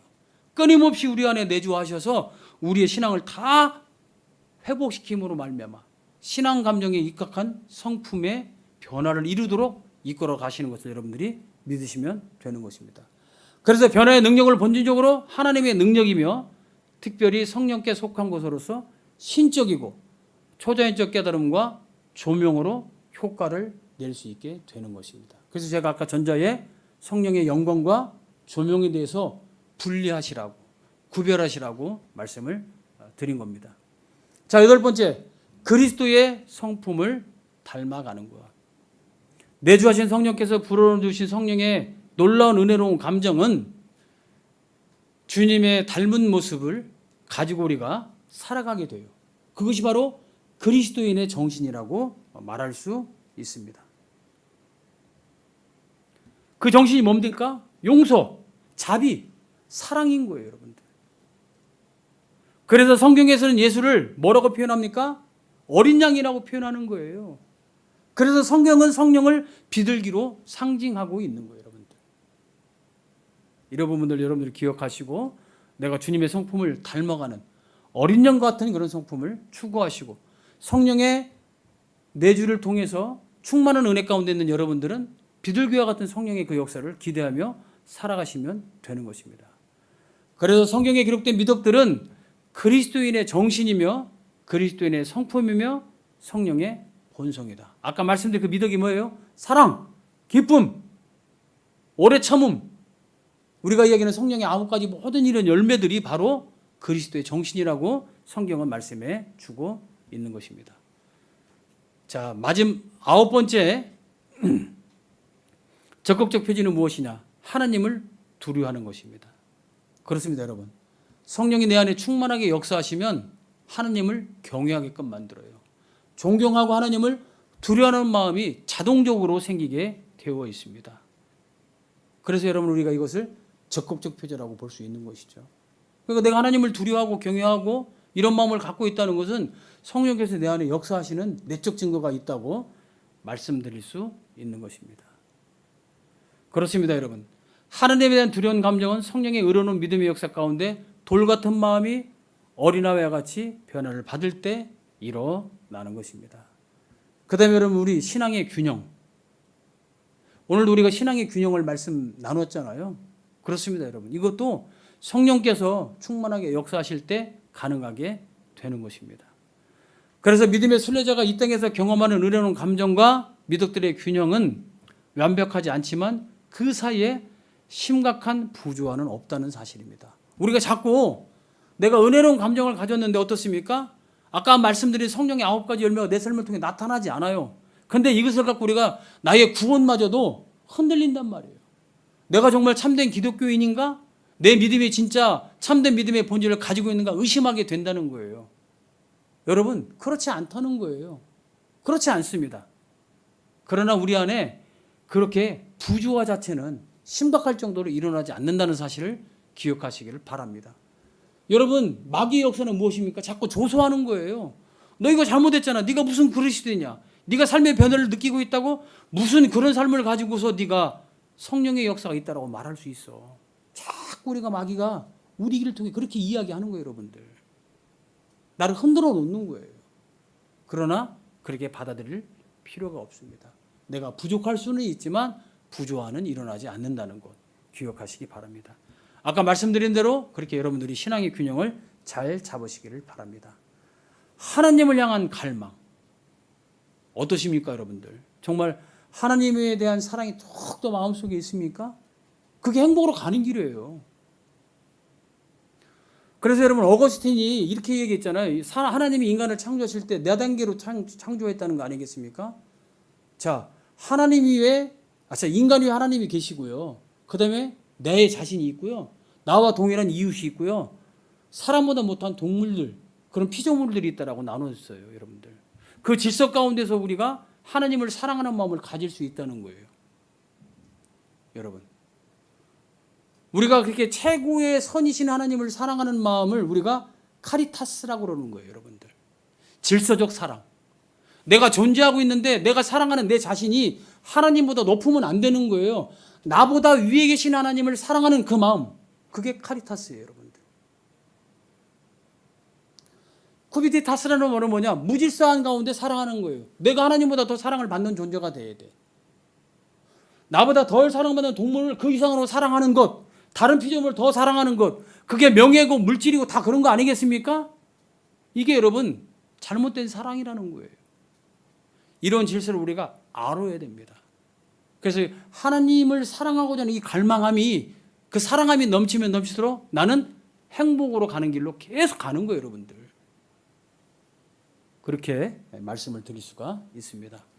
자, 그래서 여기 보면은 영적인 즐거움은 영혼을 만족시키는 본성이 있다라고 에드워즈 목사님이 얘기하면서 네 가지로 정리를 했어요. 첫째, 즐거움의 종류와 본질과 사람 영혼의 본성과 능력과 필요에 온전히 일치한다는 거예요.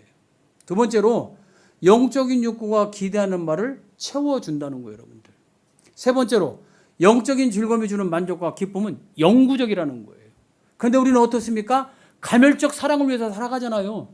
영원성 있는 하나님을 사랑해야 되는데 가멸적인 자꾸 멸망해가는 이 세상을 사랑하는 이 마음이 있어서는 안 된다는 거예요, 여러분들. 영적인 즐거움은 뭐냐? 최고의 신이신 그 하나님을 영원히 사랑할 수 있는 그 영원적인 사랑. 그게 여러분 아까 말씀드렸던 후르이 사랑이에요. 향유하는 사랑이 되어야 된답니다. 네 번째, 영적인 선은 만족을 준다는 것입니다. 예수 그리스도를 닮아간 그런 선을 행하는 사람이든 내가 자신스러고 얼마나 여러분 만족을 느끼겠어요. 이런 부분들을 끝까지 기억하시고 성령께서 우리들에게 적극적인 표지로서 하나님을 향한 갈망한 마음을 주시면 끊임없이 추구하시기를 바랍니다. 이 선을 놓치셔는 안 됩니다, 여러분들. 마지막으로 행위로 나타나는 신앙. 내주하신 성령께서 불어넣으신 은혜로운 감정은 그리스도인의 행위로 표출되어 풍성한 열매를 맺게 된다는 것입니다. 세상의 표지로 나타나는 사랑의 실천은 세 가지 필수 사항의 열매다라고 에드워즈 목사님이 이야기합니다. 첫째, 전적인 순종이 필수적이라는 거예요. 둘째, 부지런한 신앙생활과 하나님에 대한 섬김이 필수적이라는 것입니다. 마지막 필수 사항이 무엇이겠습니까? 온갖 시련에도 지속적으로 하나님을 섬기는 일이 필수적입니다. 그래서 베드로전서 1장 8절을 통해서 확신교리를 소개하고 적극적 표지를 이렇게 마무리했던 것입니다. 온갖 시련에도 지속적으로 하나님을 섬기는 것. 섬긴다는 게 뭐예요? 사랑하는 거 아니겠습니까? 하나님을 향한 신앙 감정이 최고로 폭발된 이런 일들이 일어나야지 온갖 시련 가운데도 하나님을 사랑할 수 있는 감정이 유지가 되는 거예요. 그래서 예수를 보지 못했음에도 불구하고 너희들이 믿는구나. 성령의 놀라운 내재의 역사를 통해 초자연적 시각을 가지고 성경의 은혜를 통해 그 지식을 깨달았기 때문에, 계시를 깨닫기 때문에 그와 같은 일이 일어날 수 있는 것이죠. 영원한 그 하나님의 영광스러운 모습을 즐거운 마음으로 기뻐할 수 있는 초자연적 감각이 회복됨으로 말미암아 내가 그런 신앙의 삶을 체험할 수 있어요. 바로 신앙 감정에 의해서 그렇다라고 베드로전서 1장 8절을 통해서 확신교리를 제시해주고 적극적 표지를 마지막으로 행위로 나타나는 신앙을 이야기해 주었던 것입니다. 자, 여러분, 말씀을 마치도록 하겠습니다. 원래 15분까지 좀 제가 끝내려고 그랬는데요. 좀 하다 보니까 길게 됐습니다. 그래서 여러분, 아까 말씀드린 대로 이런 부분들을 좀 잘 읽어가시면서 그래, 2부는 성령의 소극적인 표지이고 3부는 성령의 적극적인 표지이다. 사실은 제가 좀 시간이 되면 12개 적극적, 소극적 표지 모두가 우리 감정의 어떤 부분을, 여기서 어떤 항목이 의지적인 것을, 지적인 것을 표현하고 있는지 다 하나하나씩 그렇게 여러분께 말씀을 좀 나눠드리고, 또 믿음이 어떻게 역할을 하는지 적극적 표지를 가지고 다 이렇게 분류해드리고 싶은데, 시간 관계상 이것은 만약에 다음 기회가 된다면 여러분들이 좀 책을 읽는 내용을 함께 나눠가면서 더 깊은 은혜를 나누기를 바랍니다. 장시간 동안 여러분들 함께 이렇게 말씀에 사랑하는 마음으로 경청해 주셔서 감사합니다.